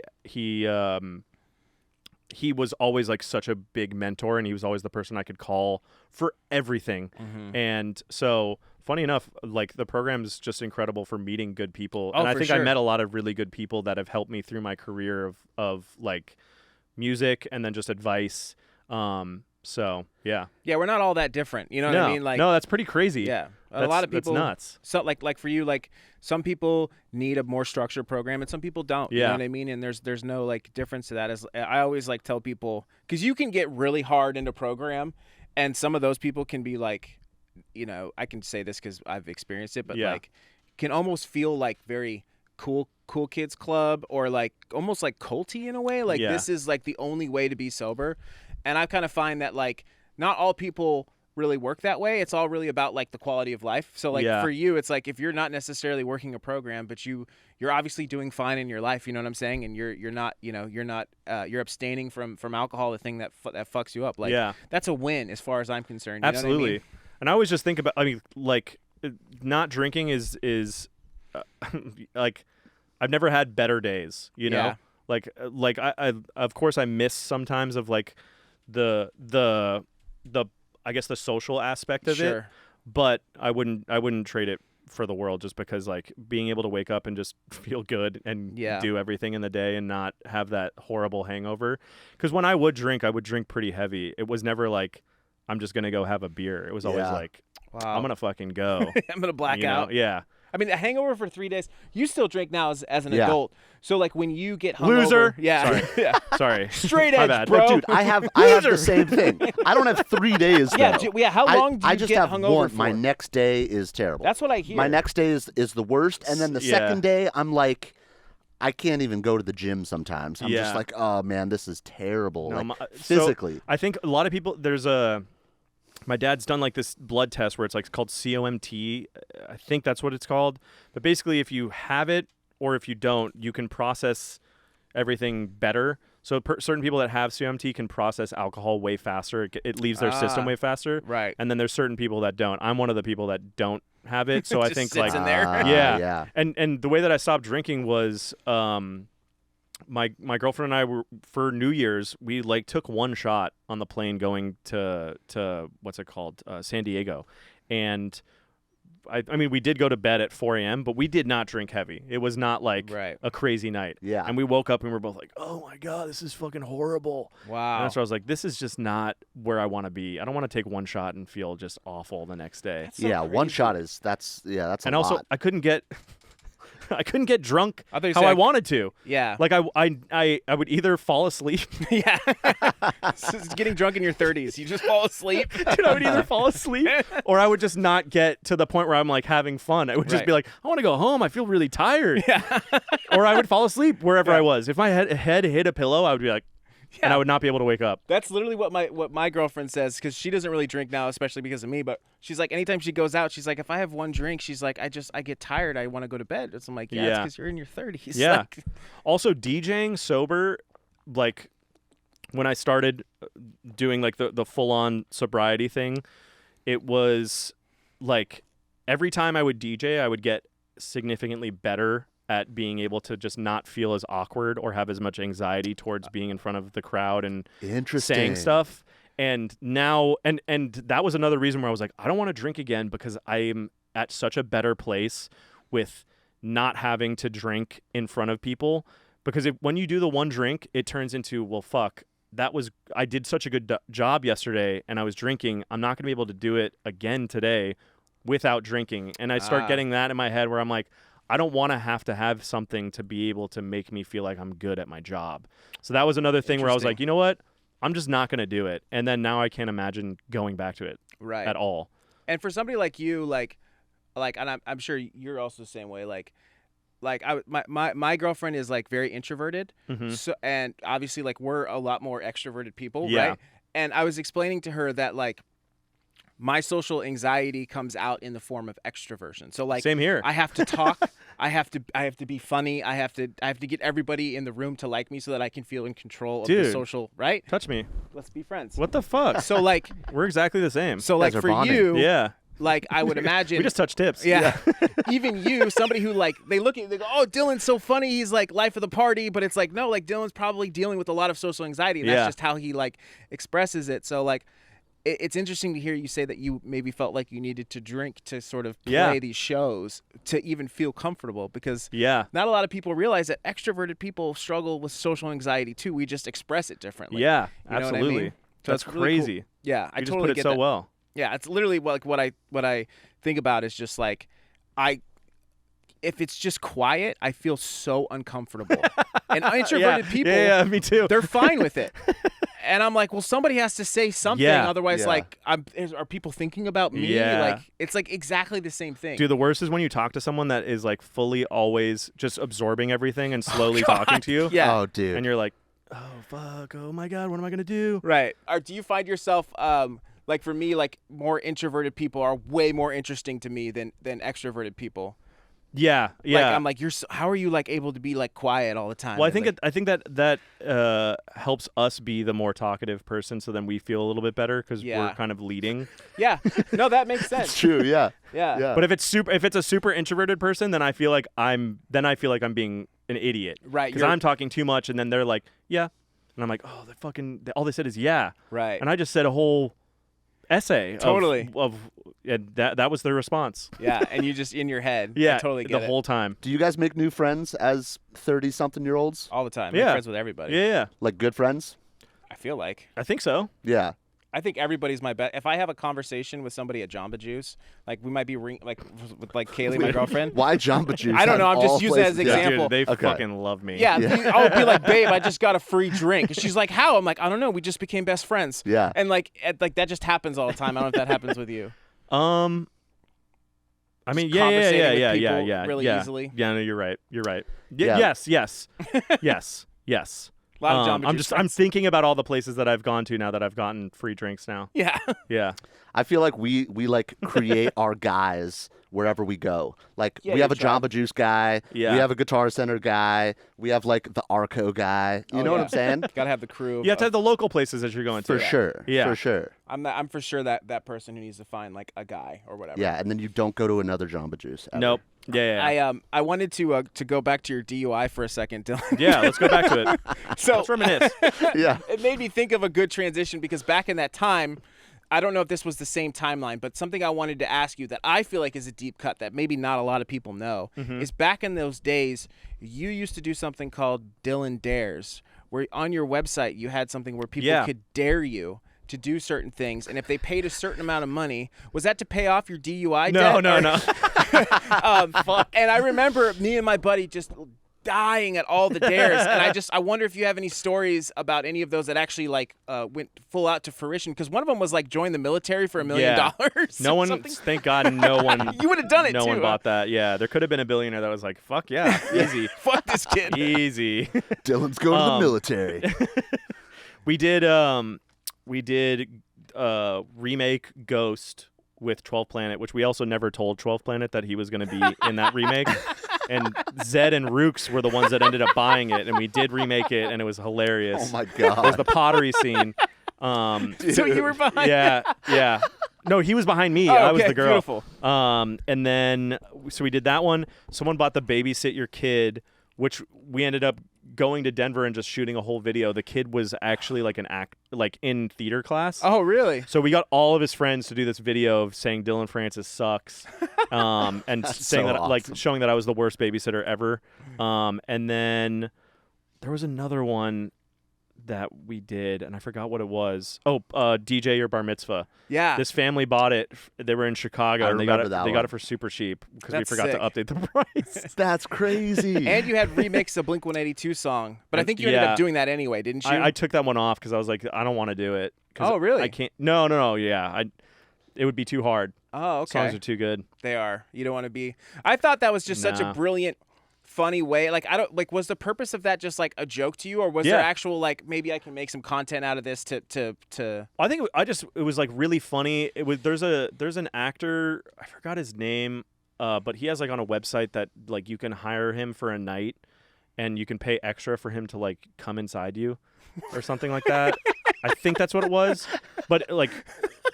I really need to find it. And I'm dead serious Oh, too. he can It's come like inside you. yeah, it's this actor that's like Is he like a famous actor, or is he like a? I think just- he's like decently famous. He's not super high up there, Are but you I talking think about an yeah. adult actor? or yeah, like, an adult actor. Oh, okay, cool. Yeah, So yeah. you can like not an adult actor as in a porno guy. just No, an he's actual actor. An actual actor. But he will come in you. I'll find his name afterwards because I don't want to be sitting here. And, Yeah. Yeah. But no, he had a website that was like random stuff that you could buy of his, and then also that like I'll take you out for a night, I'll court you, and if you pay extra, then we can like have coitus.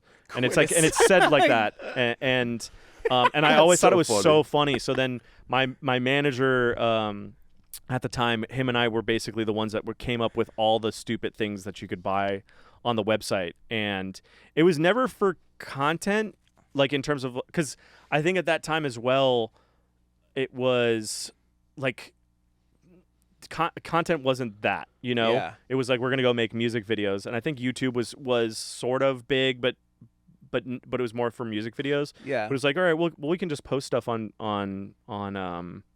YouTube if it's good and whatnot. But it was never like, hey, we're gonna go make a bunch of content for this. Yeah, because social media wasn't a big push back then No. either, as far as like making Twitter skits was and like, stuff. hey, I'm eating a salad. Yeah.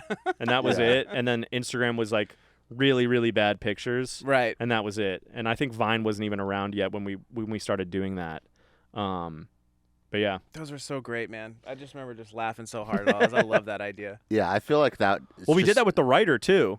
Oh, really? I had an old writer. We had to change it because when we went into Canada, the promoter ended up sending my writer, and on the writer it was just like, it was a joke on the was it Van Halen writer? They had the one where it was like only brown M&Ms. Yeah. So we had one that was one gun, one Oh, no way. one heroin, Nice. one heroin? Yeah. You called it one Yeah. heroin? One single hair. Not a gram, just one heroin. Yeah, one heroin. Assorted genres of porn.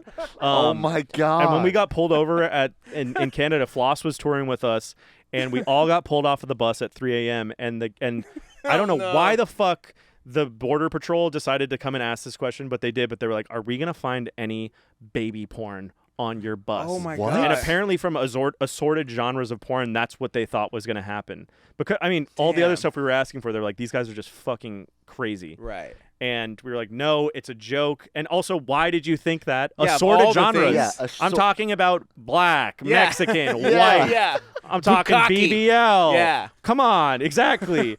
All the and time. Normal yeah. stuff. And then they ended up taking a shit on the bus because they hated us so much. No way. Which was fucked up because we didn't have the bus that had like the grinder. You're not allowed to No shit on the way. bus. No. So they did an extra fuck Yeah. you, That's but They a didn't, party and they foul. fucking tore the bus up too. Oh my Damn. Yeah, gosh. assholes. so did they find the kitty porn or no? Just kidding. Sorry, Horrible. Cut that out. You can't even Cut joke that about that. out. No, there was none on there. Those fucking bastards. Were you sharing the tour bus with Floss? Yeah. Oh So my we all got God. taken out of the bus. That's fucked, Oh, Me, tour dude. manager, and oh my god, yeah. dude. That's insane. One So you heroin. guys do One not heroin. joke about the writer ever again No, after that. we fixed the writer.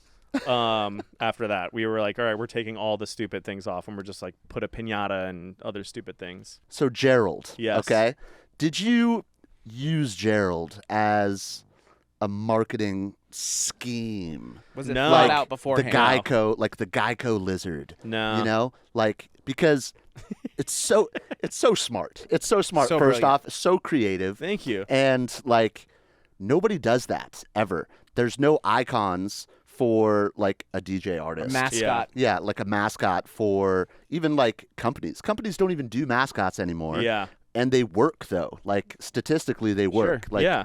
all of the mascots for these big like even on TikTok, like the mascots are jumping in the comments and shit, Yeah. like commenting on other people. Like you did that like way before it was like mainstream, I guess you could say. Yeah. Merchandising too. The opportunities for that. Yeah, it was huge. Yeah. No. What happened was I had gone to this. I had gone to like some meeting, and they fulfilled my rider. And one of the things on the rider was a piñata. And as I was leaving, the guy was like, "Hey, do you want to take the piñata?" And I was like, "Fuck it, I'll take it. Yeah, Nice. why not? Is there candy in it? Yeah." So Obviously. well, there might not have been. Yeah. Okay. And so I took it back home, and I have this weird crevice in my house. So I put it in the crevice, and a couple days go by, and I was getting something out of the fridge, and I just randomly looked at it, and I took my phone out for Snapchat, and this is when Snapchat was, you know, in its height, and I just started yelling, "Aren't you happy, Gerald? Aren't you happy?"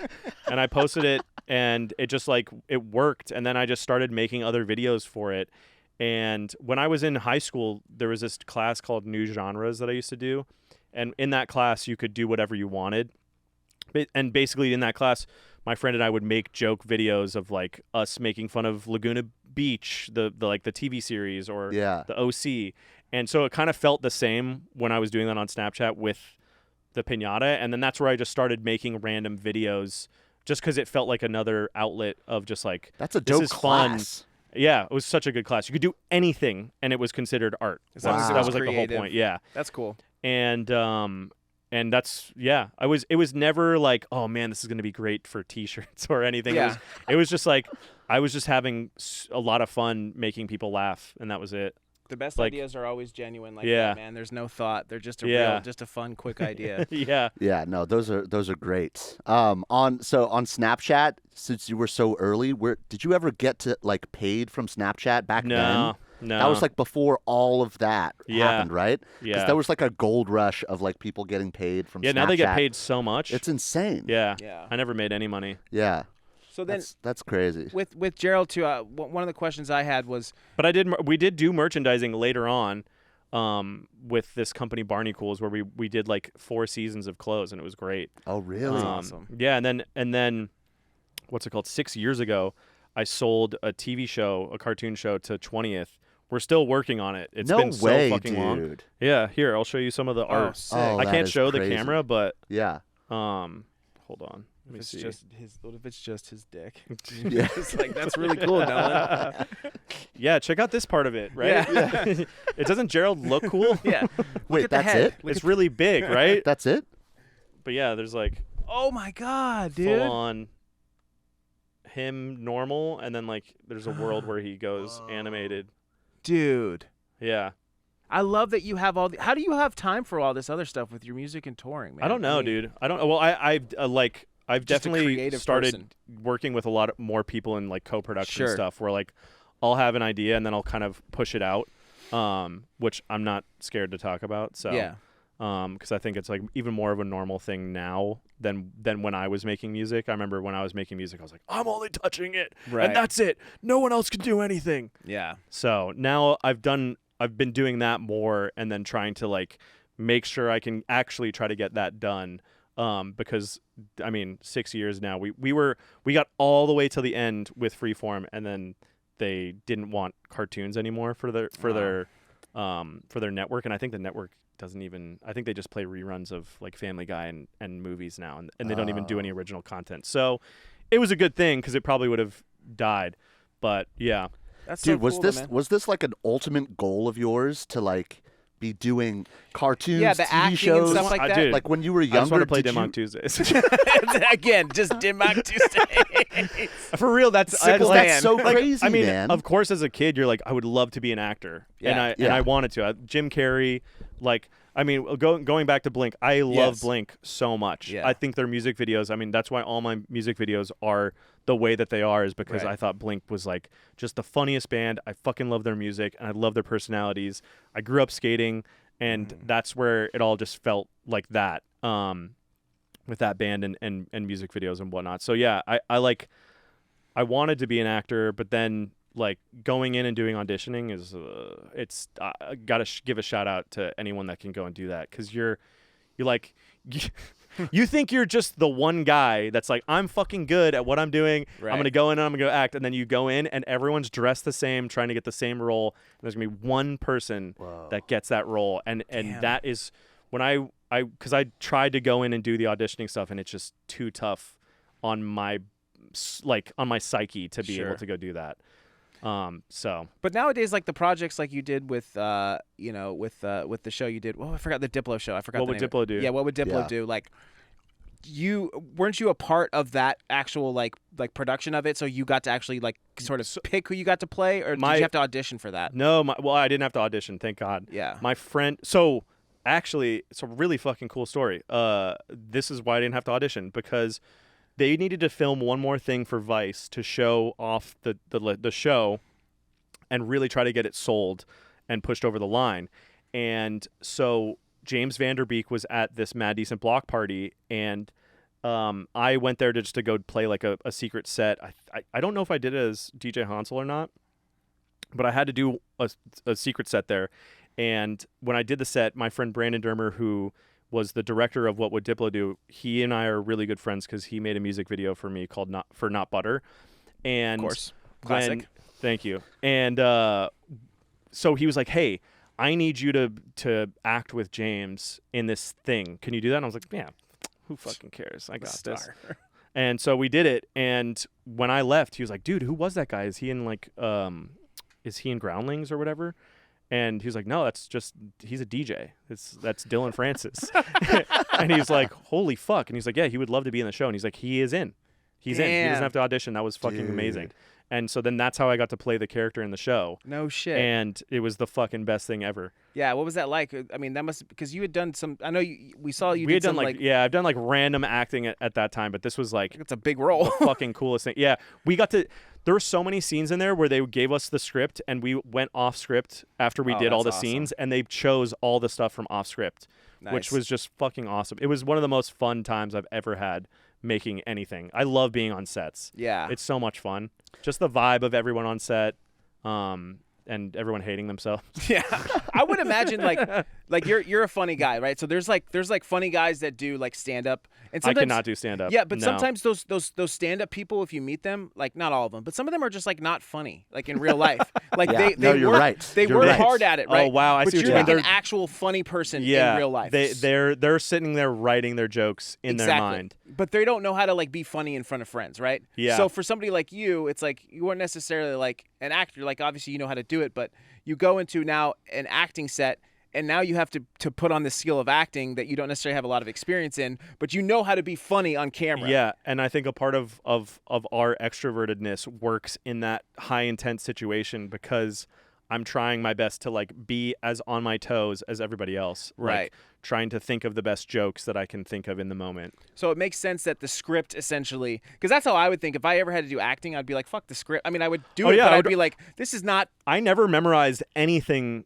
for that. I would go in and I would look at it and I would try to memorize it as best as I could, but I just knew that I needed to get from the word, whatever it would be, to whatever the word that finishes the sentence, and everything in between can be whatever it needs to be, as long as the through line is correct. Right. So that's awesome. They let you do that too, because I know in film sets, they can be really strict. Yeah, those are my favorite kind of movies too, like Step Brothers. Yes. Oh my God. Superbad. Like all of those were like improved on the scripts. Yeah. You know, I wish they still made those kind of movies. Me too. Right. That's what I'm saying. Is like I'm a big believer in like the impulse of things being funny. That's what I'm saying. Like when the idea happens. Yeah. If I have to like write it down sometimes, like you could still be a funny writer. Yeah. There's something more magical about it just being on the spot. I always feel like it's always going to be funnier. Yeah. So that's really cool that you got to do that. And so fun. Dude, every actor wants to be a DJ. And every DJ wants to be an actor.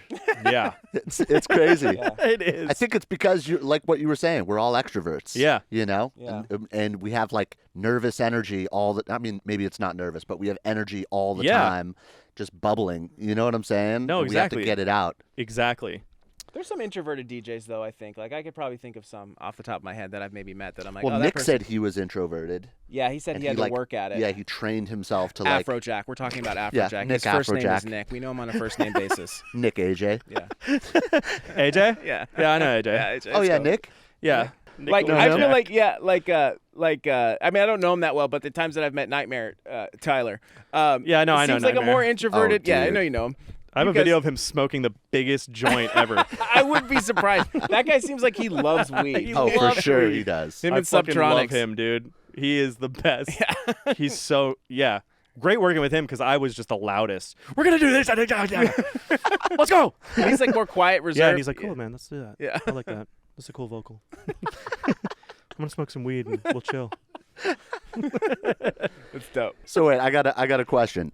What is your DJ pleasure? I do love hearing the Smiths before I play. Oh, really? Yeah. Oh, sick. Interesting. So interesting, weird story, and I don't know why, but I think when I was younger, I was out with my friends, and my friend Dean was the designated driver at the time. I got really drunk, too drunk, and I was about to throw up, and he was taking me home, and he's just like, dude, do not. He had got a new A4, and he's like, do not throw up in my new Audi, please. And I was like, I promise I won't. And How Soon Is Now came on, and the fucking that riff, right? That's the one. I think that's the song. Yeah.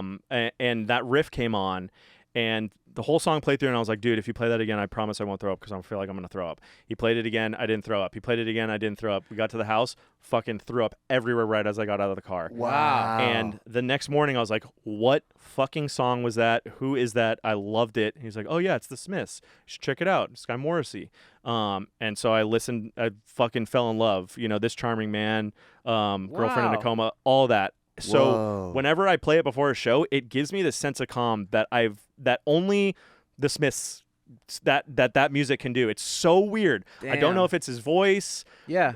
But the connection back to it like fully calms my nerves. That's so cool. Yeah. Have you ever shared that before? No. I feel like that's such a No, cool, that's like, insane. cool That's thing. Like that's like your security blanket in that moment. It is. That's such a cool story. Yeah, I was expecting something else. You Yeah. know, like a cold plunge next to the DJ booth or something, you know? No, Some no, type no. of shit. Yeah. No. just Morrissey. No, and that's Smiths. awesome. Yeah. That's really cool. There's like the touring party that I have, David and Mario, but David, they're brothers and they do VJing.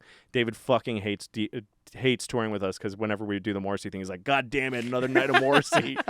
So is it every time? I try to be wary of like how many times we're doing it because, you know, front of house does have to listen to it way more often than me. That's right. Like I'm listening to the last song on the playlist. They're listening to the 5 minutes of Morrissey songs being played the same every night.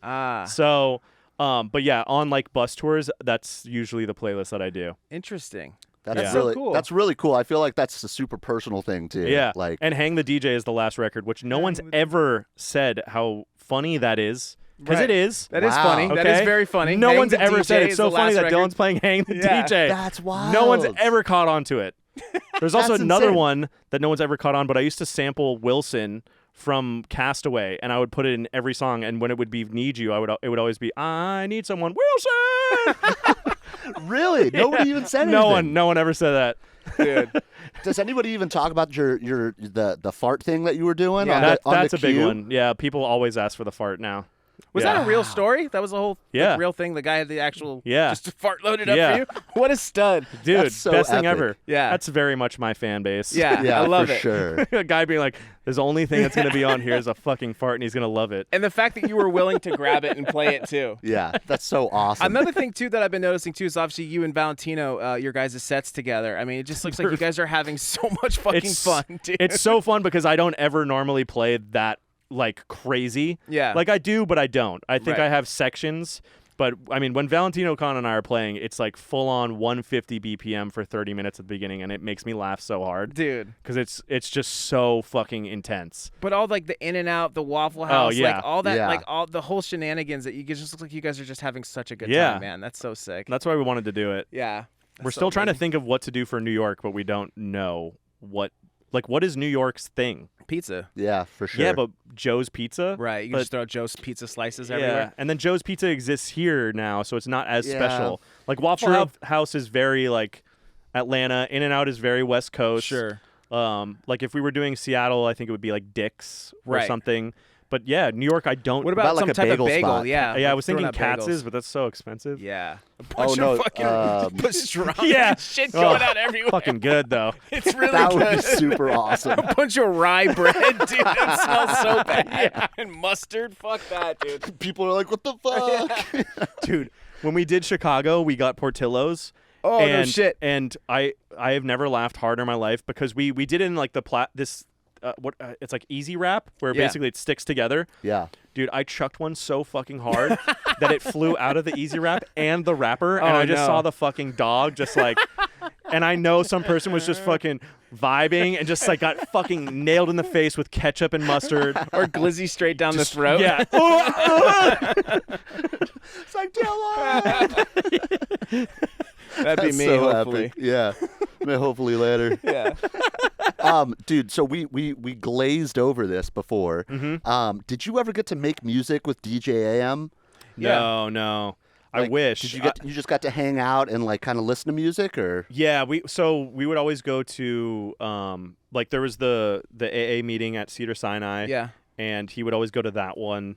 Or there was the log cabin. So we would kind of hang out in the area and get lunch or dinner before and then go to the meetings.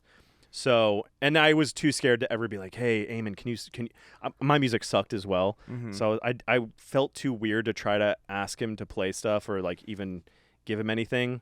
I was just happy to be there. Right. Yeah. Like, where you could just like, all right, I'm not good enough. I knew I wasn't good enough yet.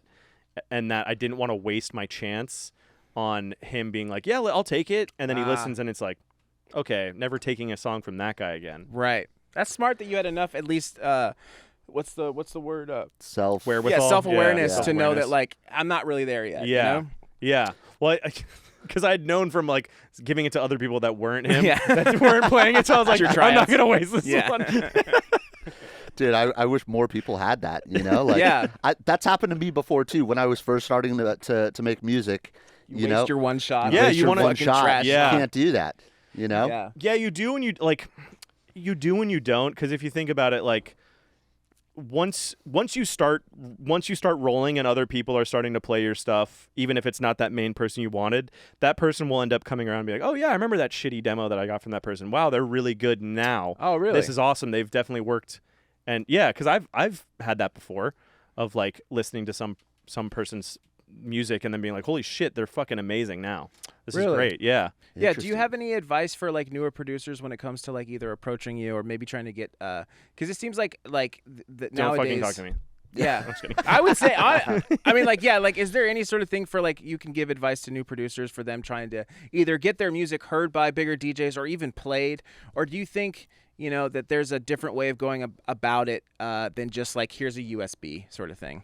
I don't really know like what the best hustle is anymore, just because I'm You don't need to anymore. I haven't had to do it in a while. I'm kind of a big deal. but Kind of a I big think I deal. feel like the best thing to do is like posting it on TikTok, and then hopefully it like makes the rounds, because that For You page, it can hit hit my For You page. I've asked what's his name, Wakyn.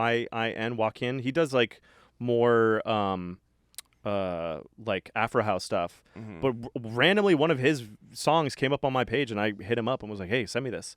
Right. And yeah, like I just think that TikTok feels like it's SoundCloud without it being SoundCloud. Yeah. Interesting, man. But SoundCloud is, I feel like, back again. Yeah, a little bit. It feels like it's coming back into its like new generation or Yeah. something. Yeah, is that how you find your new music right Yeah. now? Yeah. SoundCloud, I mean, and then So you're mostly back. Yeah, but like mostly TikTok, honestly. Yeah. Because you just hear such good edits on TikTok, and then some person will be like, well, it's coming out tomorrow on Bandcamp. Like, there was a CKY edit that I played of this Love guy, it. Sonova. I might be saying his name wrong. Oh, yeah. And I know I which paid one on you're talking Bandcamp. about. I gave him $50 because I was like, Fuck this yeah, is fucking dude. awesome. That's so dope. Yeah. And incredible. So I think I heard that from TikTok as well. The ba-da-da. Yeah. ba-da-da-da-da. It's so good. Yeah, that was a great edit, too. I know exactly the one you're talking Yeah. about, dude. Dude, the drum and bass part is insane. Yeah. So Yeah. well produced. It's crazy. Yeah. I feel like there's not enough respect on, like, TikTok producers either, or, like... Or YouTube producers. Yeah, or YouTube Yeah. producers, I agree. Yeah. Let's give more love to YouTube and TikTok producers. Yes, please. It does seem like, because that's a big thing too. Is like I've been like learning is like the best way to get somebody to support you as a musician is for it to like happen naturally. It's Yeah. like let them find you. Yeah. Which is weird, but it's like the only way that you can let somebody find you is by putting it out to the world and not just like putting post it out into to the you. void. Post it into Yeah. the void of the world and let the world do it for you. Yeah. But yeah, I really do think TikTok is the best, just because everyone's on there scrolling. It can hit your For You page. I think for anyone that's up and coming, I feel like remixes of, I mean, house music right now is really just like remixes of all old 90s records Yeah. /2000s. So I feel like that just in dance music's kind of like in a weird, like we're doing what movies have been doing, where it's like Yeah. all old remakes. Yeah. Which I don't mind. I actually kind of like it, because it is songs where you're like, this is so nostalgic and fun to listen to. So I feel like doing remakes of that, whether it's in dubstep, whether it's in tech house, whether it's Sure. in hard house stuff. But I feel like that is such a good way for any DJ that is like, fuck, I want to play this record because I love this record so much. Right. And that happens to me a lot, where I'm like, fuck, I want to play, like, if I told you, I forgot what that record's from. If I told you once, I told you twice. Yeah. You can see it. Like, Anima did he did a edit of Oh, that did too. he do Yeah. a techno Yeah. one? Yeah, I think so. Yeah. But yeah, like that song. We're in the nostalgia era of Yes. electronic music. For sure. Absolutely. And there's also I don't know if this is true, but I saw something about people in our generation how what they've noticed, and this could be total bullshit, but that our generation is very big on nostalgia. So Yeah. like we're really into like, oh, remember Ninja Turtles or stuff like that as we were kids. Yeah, even COVID, I think, was a big like there was a statistic where every like I don't know, I'm probably gonna say the wrong statistic, but like 80% of listeners were going back to old music because it made them feel happy. Yeah. Because it brought them back to a different place, and new music couldn't do that because it was like this is new music during COVID. Why am I gonna? I don't want to. Right. Listen to this, and then all of a I don't sudden, want to think about the 10 present. years later, I'm like, fuck, dude, Yeah. I remember how so much For that sure. sucked. Yeah, you're very right. true. So, yeah. It does feel like for people right now, it's like the best way to get heard is that just the whole, if there's an old song that everybody used to love, and if you're like one of the first people to do it, because there's so many nostalgic songs. It could be a nostalgic song from the 80s or like Yeah. 60s or, you know, it's just like how Africa blew up again. You know, Yeah. like that song's huge. I mean, now it's probably way overdone too many times, but Dude, like, people always want to listen to Toto Africa. fucking such a good always. song. I can't listen to remixes of that song. I love the can't do original. it. Yeah. I love the original. For sure. That's why I would never like Blink is just so hard Yeah. to fucking and I just feel like everyone's going to get pissed off. I don't even want to hear a dance music version of Blink. It Like, would be hard to do. It's tough. Well, trying so to think what of would which you song do? would be the right one. Yeah. What would you do with Blink in the studio if you were working with Oh them? yeah, how about that? Okay, if I were to go in the studio, I would say, "Hey, we're gonna make a hard house version of shit, piss, fuck, cunt, cocksucker, motherfucker," and it's Yes. gonna go do, and that I feel like would be like, "Holy shit, this is cooked, but it fucking works." Right. That would work. And this isn't gonna Yes. piss off anybody, Sure. because the record is pissing everyone off, Right. Yeah. So then you get like a pass of like, okay, cool. This guy didn't make like a euphoric house song Right. to "What's Your Age Again." Like I don't want to hear like "What's Your Age Again."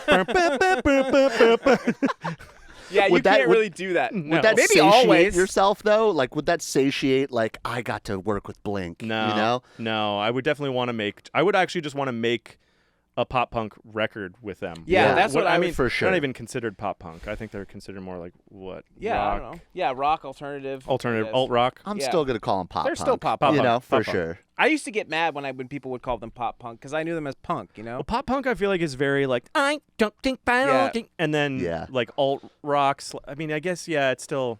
It is, but if you listen to Dude Ranch, like how do you That's- call that? For That sure. one definitely is not pop punk. That's like that's a punk fucking record. yeah, that's punk. Was that the first what was the first record that got you into Blink? I think I listened to Dude Ranch, and then was after the that was State. Enema of the State, which Yeah. I was like, this is fucking amazing. And then Take Your Pants Off and Jacket, which I was like, the best name for an album ever. So funny, dude. Rock Show on that, holy fuck. Yeah. Like I remember listening to that and just being like, I can't wait to have a girlfriend at the rock show, dude. Yes, I want a dude. girlfriend so bad. Yeah, I want him to treat me like shit and leave me. I want a hand job. I've never experienced one. Fuck That yeah, was dude. full on. It's so funny too because like I remember just like for me just there's something about I think and I don't know maybe this has to do with like I'd like to think because I feel like I've got good melody ideas and I listen to your music and I'm like a big fan of your melodies and I feel like it shows that you grew up listening to Blink because there's something about their simple melodies that they do but they're so catchy and so good like Yeah. the Damn It Ugh. riff is the best like to me that's one of the best guitar riffs ever written Yeah. like it's so fucking good the sound of it the tone and when you listen to it and the songwriting, like that's how I learned how to write songs was learning Blink-182. That's so funny. My friend Brandon Dermer, the Not Butter guy. He actually, I think because I want to learn guitar, Oh, really? and he keeps me like, dude, if you just learn "Damn It," you can learn every song. Yes, it's so true. it's funny you say that. 'cause- Wow. I'll teach you Damn It if you want. If you ever want Yeah. somebody to show you how to play guitar, I'd Yeah. be happy to show you how to play it. Perfect. Because that was the first thing that I wanted to learn how to play guitar was Damn It. And I was like, this sounds so cool. You literally know every Blink song on guitar. Yeah. That's I amazing. know a lot of them. We got to help Nitty Gritty with Oh, a nice. song. We played guitar on one of his songs he's about to come out with. Oh hell yeah. And he's like, hey, be part of the music video. So Parker's playing drums and I'm Oh, you are? Yeah. Hell yeah. Yeah. and I'm playing guitar on the song and he's playing we programmed drums on the record. Play Yeah. the drums. Nice. You know, with And the mouse. we're performing it, and anytime there was a break where we would stop performing, all I would do was start playing Blink songs. And everyone's like, Yeah. can this guy stop playing? I was Like, just fuck no. singing them all. I was having so much fun, though. There's just such good songs. It's the best. But finding out that you're like as big of a Blink fan as I is just you crazy. gotta share it. Yeah, it's wild. Yeah. I know a lot about Blink too, and I know that I had a friend who was working with John Feldman. Dude, John Feldman's insane. Yeah, Okay, this is how I became friends with Mark. John Feldman randomly invited me to a session at his house. No way. And because I was working with like Brendan Urie and a couple other of the people in the pop punk world. Yeah. And they were working with Skiba, but Skiba wasn't there. And I didn't know that they were working on the Skiba project. But I went there, and that's where I met Mark and Travis because they were all working on stuff. Wow. And that's how I became friends with him. But John Feldman is a fucking goat. Dude, like, he's so holy good. fuck. He is, man. Yeah. There's something special about it. He just grabs a guitar. Dude. You could He could just write. crank it out. Yeah. So my Incredible. friend was like working pretty close with him as his assistant at the time. Uh-huh. And I was already doing excellent sound, so like I didn't have any reason to be there. But I was like, he's like, I'm looking for a remember this. replacement to be like his intern. I was like, oh, I'll do it. But I already I knew in my head I was like, I'm not doing that. Like I already have like my own music job. I'm doing music for a living. Yeah. But I'm going. You know what I mean? And I'm gonna act like I'm gonna do it. So I show up there, and he's working with Atreyu at the time. Oh my god. And so like they're in the studio, and I'm like, I'm like getting way too comfortable with the band, and I'm like talking to the drum, and John's like, who the fuck is this guy? He's like, hey, new guy, can you go get me a macchiato espresso?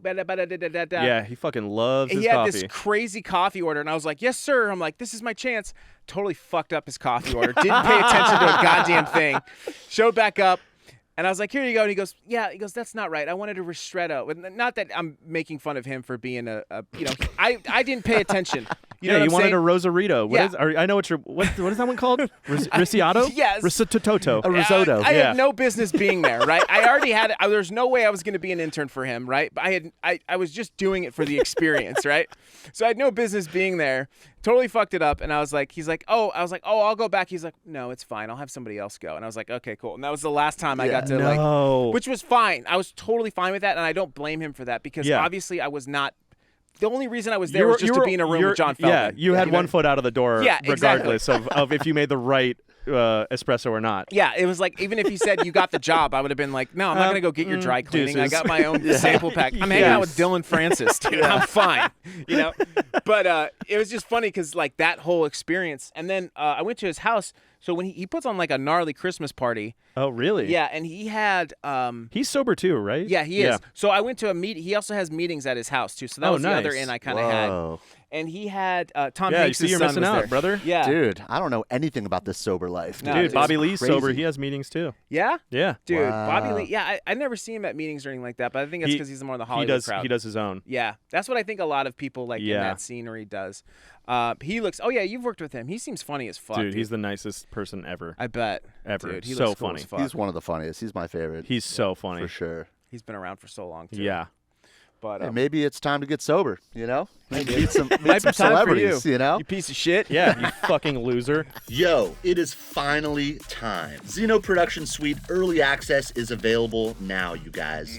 Now, there's only 1,000 early access copies available. To get all of the bonus content, you have to be one of the first 1,000 producers to purchase your copy of XENO Production Suite. Danny, tell them all the bonuses, dude. So we have a total of 75 bonus serum presets in the XENO Production Suite. We've even included 5 Ableton Project file remakes of proven drum and bass hits. And we've even included an extra sample pack, our drum and bass starter kit. On top of all the bonuses that are included in this pack, this has some of our best drum one-shots, some of our best serum presets, and for the first time ever, we've actually included a folder of our drum loop stems. Guys, there is so much in this production suite. We are so confident you guys are going to be able to create some amazing songs with this. Thank you guys for joining us on our drum and bass journey. XENO Production Suite is out now. And remember, there's only 1,000 early access copies available. So go in the link in the description and get your copy today. Before it's too late! I feel like all sample packs are like, oh, I ran it through a different chain and here's the new. Bro, we remake people's sounds and then sell them. I mean, so it's like, you know what I mean? Like, people can get pissed all they want.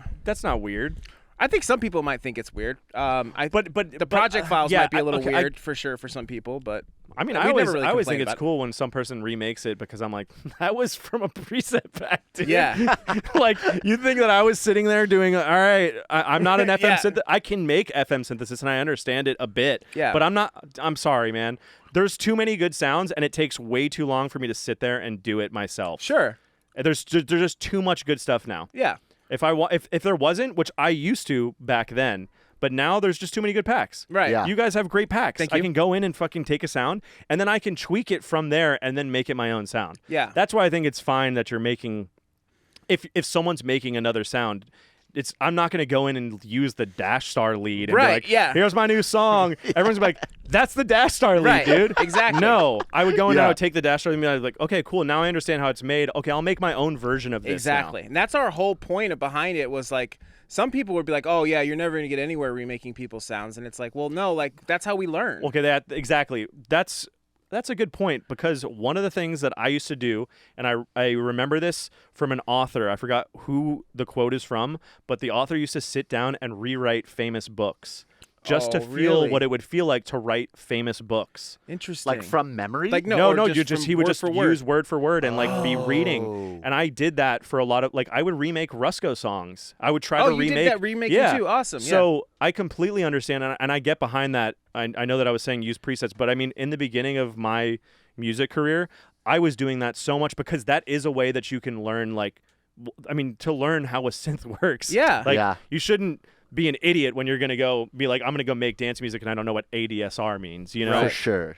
or or how even like a Moomba Hey, beat. Yeah. Two extroverts on a microphone. Yeah, I know, right? The Moomba beat is like, Yeah. I don't know where that snare is supposed to go unless I like sit and remake it and look at the audio and go, oh, it's supposed to, the up snares or the Dembo snare, whatever the fuck you call it, is supposed to go here. And every motherfucker has a reference song Right. on their master that they're A-Bing every time. Does your song start off when you start writing? Are you sometimes Chords being like now, mostly. so you but I you used start to do blank? beat.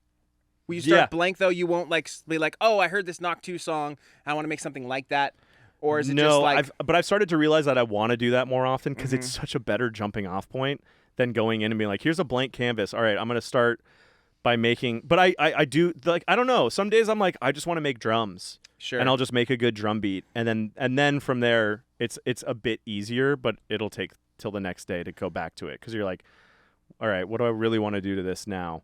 I do think that starting from a reference is just so much better, and Right. and you're not going to hate yourself as much. But you've made so much music though too. I feel like you just Yeah, you but know so many different ways. you of- guys got to feel this too. Every time you make a song, you like getting to that domino effect of the Yeah. of flow state where everything is hitting, and it's like the mix immediately turns into where, oh fuck, it's not muddy anymore, because it is like on a dime that it happens. Yeah. And it's so obnoxious that it happens that way. But like until that happens, I always hate myself so much, and I'm Yeah. like, fuck, I can't make music. Yeah. That was my last good song I could make. Yeah. I'm a complete failure. Why did I choose music as my career? What am I going to do after this? Like, I Yeah. think that impending doom happens every time, and that's why the highs and lows of being a music producer are so shitty, but also great, because when you get that flow state, holy fuck, there's nothing that feels better than that. Like, Yeah, everything just fucking clicks in. Oh, that's the high that's we're the looking for. best. Yeah. You're That's like, so oh great. my Flow god, state I'm good again. Yeah, I'm sick. And then the next day, you're like, fuck, I suck. yeah, How do you like control the highs and lows like Yeah. of your life? for somebody like you 'Cause, especially. like, yeah, like for me personally, Video like, games. even No, I'm dead Really? serious. Yeah. Really? I'll go and like hop on COD, Really and you just go and like fucking kill some people. yeah. sick. That sounds No, this is No, great. yeah. video game kill people. Yeah. But no, that's it. Like, that's my decompression from like, fuck, okay, that, or like I'll go play Diablo 4 or go play Battlegrounds on Hearthstone or something like that. Right. Yeah. Just turn your brain off. Just turn your brain off, and it's like, and you can get to that high that you want to get to in music. yeah. But then you can go back and be like, all right, cool, I'm back in. I'm gonna try it again. But like even after like we played EDC, like we were there for the whole weekend. We played EDC. We were there for every night. Like the day after, like it's a big low, and you just go, and now we're back at the studio, and it's like we're not hanging out with people. We're back. You know what I'm Dude, saying? that's Like forever. That's no matter what, forever for any person in any business. I think Yeah. like the highs and lows are going to be exactly the same, just different. It's just a different, so you're it's working just at Guitar Center, you're going to have the same highs and lows that are Yeah. shitty and good and shitty and good. And it's the same thing in music, and like it's so funny because I think a lot of people's perception of like, all right, if I do like acting, okay, this is just such a bummer to think about. Most people are not going to be multi-millionaire actors. Yeah. Right? Most people that you see in film are the next, that when that show is done, they're racing to go find the next thing that they have to do to make sure that they can sustain their lifestyle. Right. Yeah. And it's going to be forever. Like, there's only a couple people, Jeff Bezos, Elon Musk, that are like, I mean, but they may have their own version of that. I feel like that's just an inescapable human problem, that you're always just going to be like, fuck, what do I do next? Right. How do I do the next? Well, like, where do I find happiness? Goes back to my dad. How do you find everlasting new joy? Right. Like, that's always something that I've stuck with in my head from him going to the Self-Realization Fellowship, is like, that seems like the most logical thing, because it's not in anything else. So it's like, what makes you really happy? What makes you stoked? So maybe do you kind of control your excitement, like when you hit like a big goal, so that you're not too excited, so then you're not like hung over from it the next day, and then on your lows you're not as disappointed, or like or sad? Like, is that how you kind of think about it? Or so it can happen again and it'll still be exciting too? Yeah. I actually don't know. Like, you're compressing your emotions. I think that is a good thing to do, regardless of anything. Like, if like, that's how I think about it. But like, I don't know if that's like, do you don't want to be excited? But I feel like you can have more fun that way. Yeah. Yeah. Yeah, because if you set your expectations like really low, you're always gonna have a good time. Dimmack Tuesdays, dude. Dimmack Tuesdays, baby. For sure. Everything was up from there, dude. And we are up, baby. So like for you, like I really did only like care about like, all right, can I live and buy beer, and play shows consistently. Consistently that's was punk rock. Two nights a week. For me, maybe living in the guest house, or once a weekend. Yeah, that's how it was for us though too. But now I feel like it's like, can we quit our jobs at Guitar Center and make music full time? But then it's like you're satisfied doing that. And I don't want to sound like I'm complaining, because I love what we do. I every Monday, we work a work schedule. We do like Monday through Friday, unless we have something on the weekends that we have to do. But we do a work schedule. You and I get up, we go 9 to 6, 9 to 7. Sometimes we work later, and then on the weekends we don't work. And it's like Monday, we're looking forward to going to work every single time. But it's like, for me, it's like I look at somebody like you and I go, look at all the things that Dillon has done and Dillon is doing. Am I going to be happier when I do what he does? No, you can't do that. See, because then that diminishes the progress that you've made for yourself personally, and you have to think about it as if like you're going to the gym. You can't focus on someone else's progression, because then you're always going to feel shitty about yourself, because there's always something there's always someone that's going to be bigger than you. That's right. That it has more progress, and then it's going to like. I don't know. I always resonate with when someone's like, imagine what you would feel like now as the younger version of yourself that was just thinking about, like, I'm just going to play Dimmock Tuesdays. And I know we keep going back to this as a joke, but it's very true. Like, I never thought, and it is such a good way to bring yourself back down to reality of like, I cannot compare myself to any of these people. I have to just keep going and doing my own thing, because that's always brought me happiness. And if I try to be like, fuck, I'm jealous of how big Lean On from Major League. I mean, I am. Yeah, sure. But if I fucking kept doing that every day, man, would I hate my life. Like, like you have to make sure you like think of your own successes in man, I can't believe that I had my need you moment, or whatever it is. Like, I think comparing yourself to yourself is a way better thing to do, because then you're always better than yourself the next day, hopefully. Yeah. Well, how do you manage for yourself? You've already accomplished a lot. Like, at least in the world of EDM, you've headlined the major festivals. Dude, but I mean, I still bum myself out, because I'll still look on social media, and it's just it's like such a great place, but it is a place where I bum myself out, because I'm like, fuck, man, I would love to be playing fucking arenas.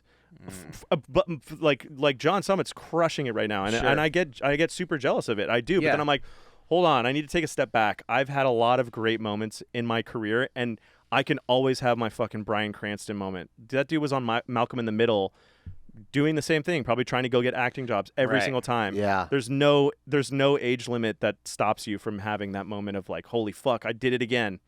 Right. So it's like you always, I don't know, you have to like go for a walk, Yeah. put yourself, be like, all right, where's my gratitude? I got to Sure. fucking really think about why I'm happy. Start and like list those things off to yourself. That's really what I do.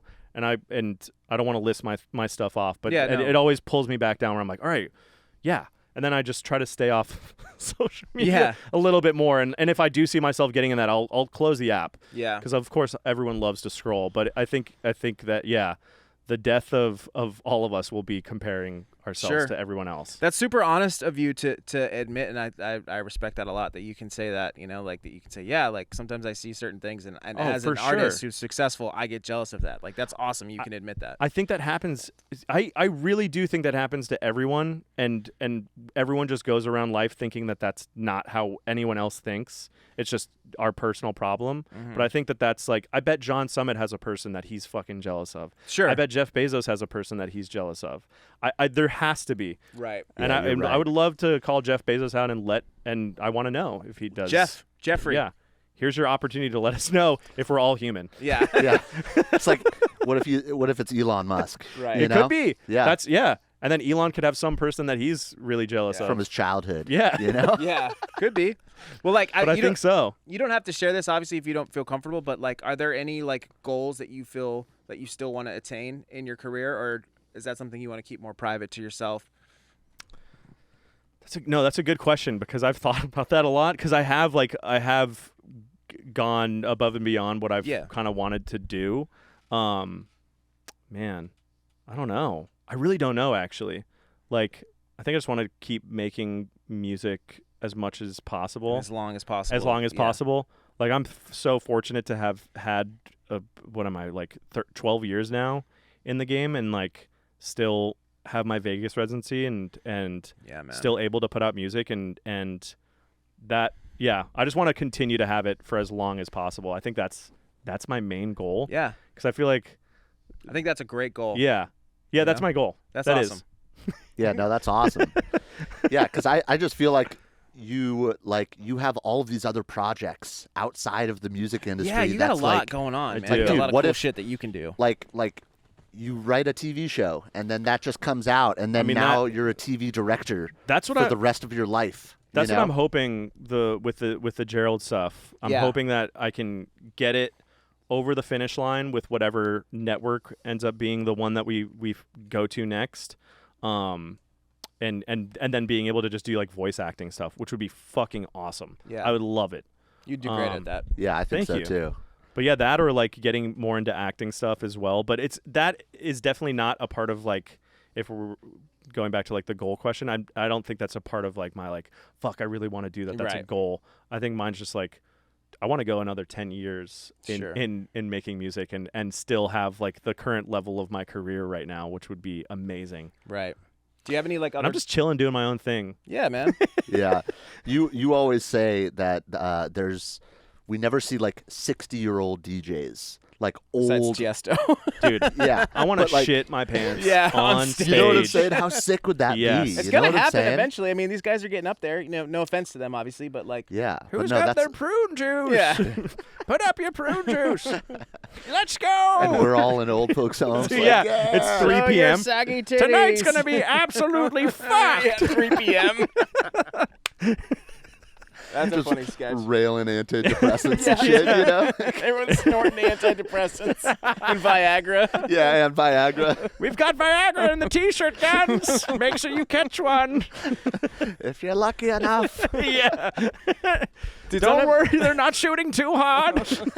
What a great convo, man. Yeah. Thank you so much, Dillon. Incredible. Thanks for having me, guys. Yeah, I appreciate we're it. gonna open up a little bit of a project Yeah. here. Yeah, It's we're like- gonna pivot into the production segment. I'm super excited for it. Yeah, we I'm- get to I'm so check excited. out Get Low Yeah. for the first time ever. No one's on the ever internet. seen it. No one's Nobody. ever seen it besides like a couple friends. Yeah, no one's ever heard it. No one's ever heard the song. It came out 10 years ago. Congratulates on that, dude. Thank you. Congratulates. I don't know, Appreciate I said it. Congratulates, Thank dude. I you. like that. Yeah, 10-year anniversary for Get Low and for my first album this That's year. incredible, man. That's Yeah. so awesome. Yeah. Congrats, dude. Thank you. Sure. What are you gonna do? Are you gonna? We're doing a big remix album, actually. Oh wow. Rusko remixed Hurricane, which is No a very way. full circle moment, That's which awesome. is awesome because that record I've always loved on that. Yeah. And it's just so cool that like he did a really sick like drum and bass version, which very much sounds like the sun. Remember that "Sun Is Shining Every Day" song that he had that Netsky ended up doing? Was it Hold On? Well, that Hold On as well, yeah. Yeah. Then that was the Sub Focus that's one. so Fuck, that sick, Sub Focus one. man. That one Sub changed Focus dance is sick, music. bro. Yeah. We'll see you guys next time. Subscribe, like, check out the video. We're going to continue this conversation in the next one. And No, you'll part 2. You'll see the Get Low. Get Low 10-year anniversary. ALS. Make Part sure 2. you check out Dillon Francis, up-and-coming artist, at DillonFrancis.tv. Rusko remix.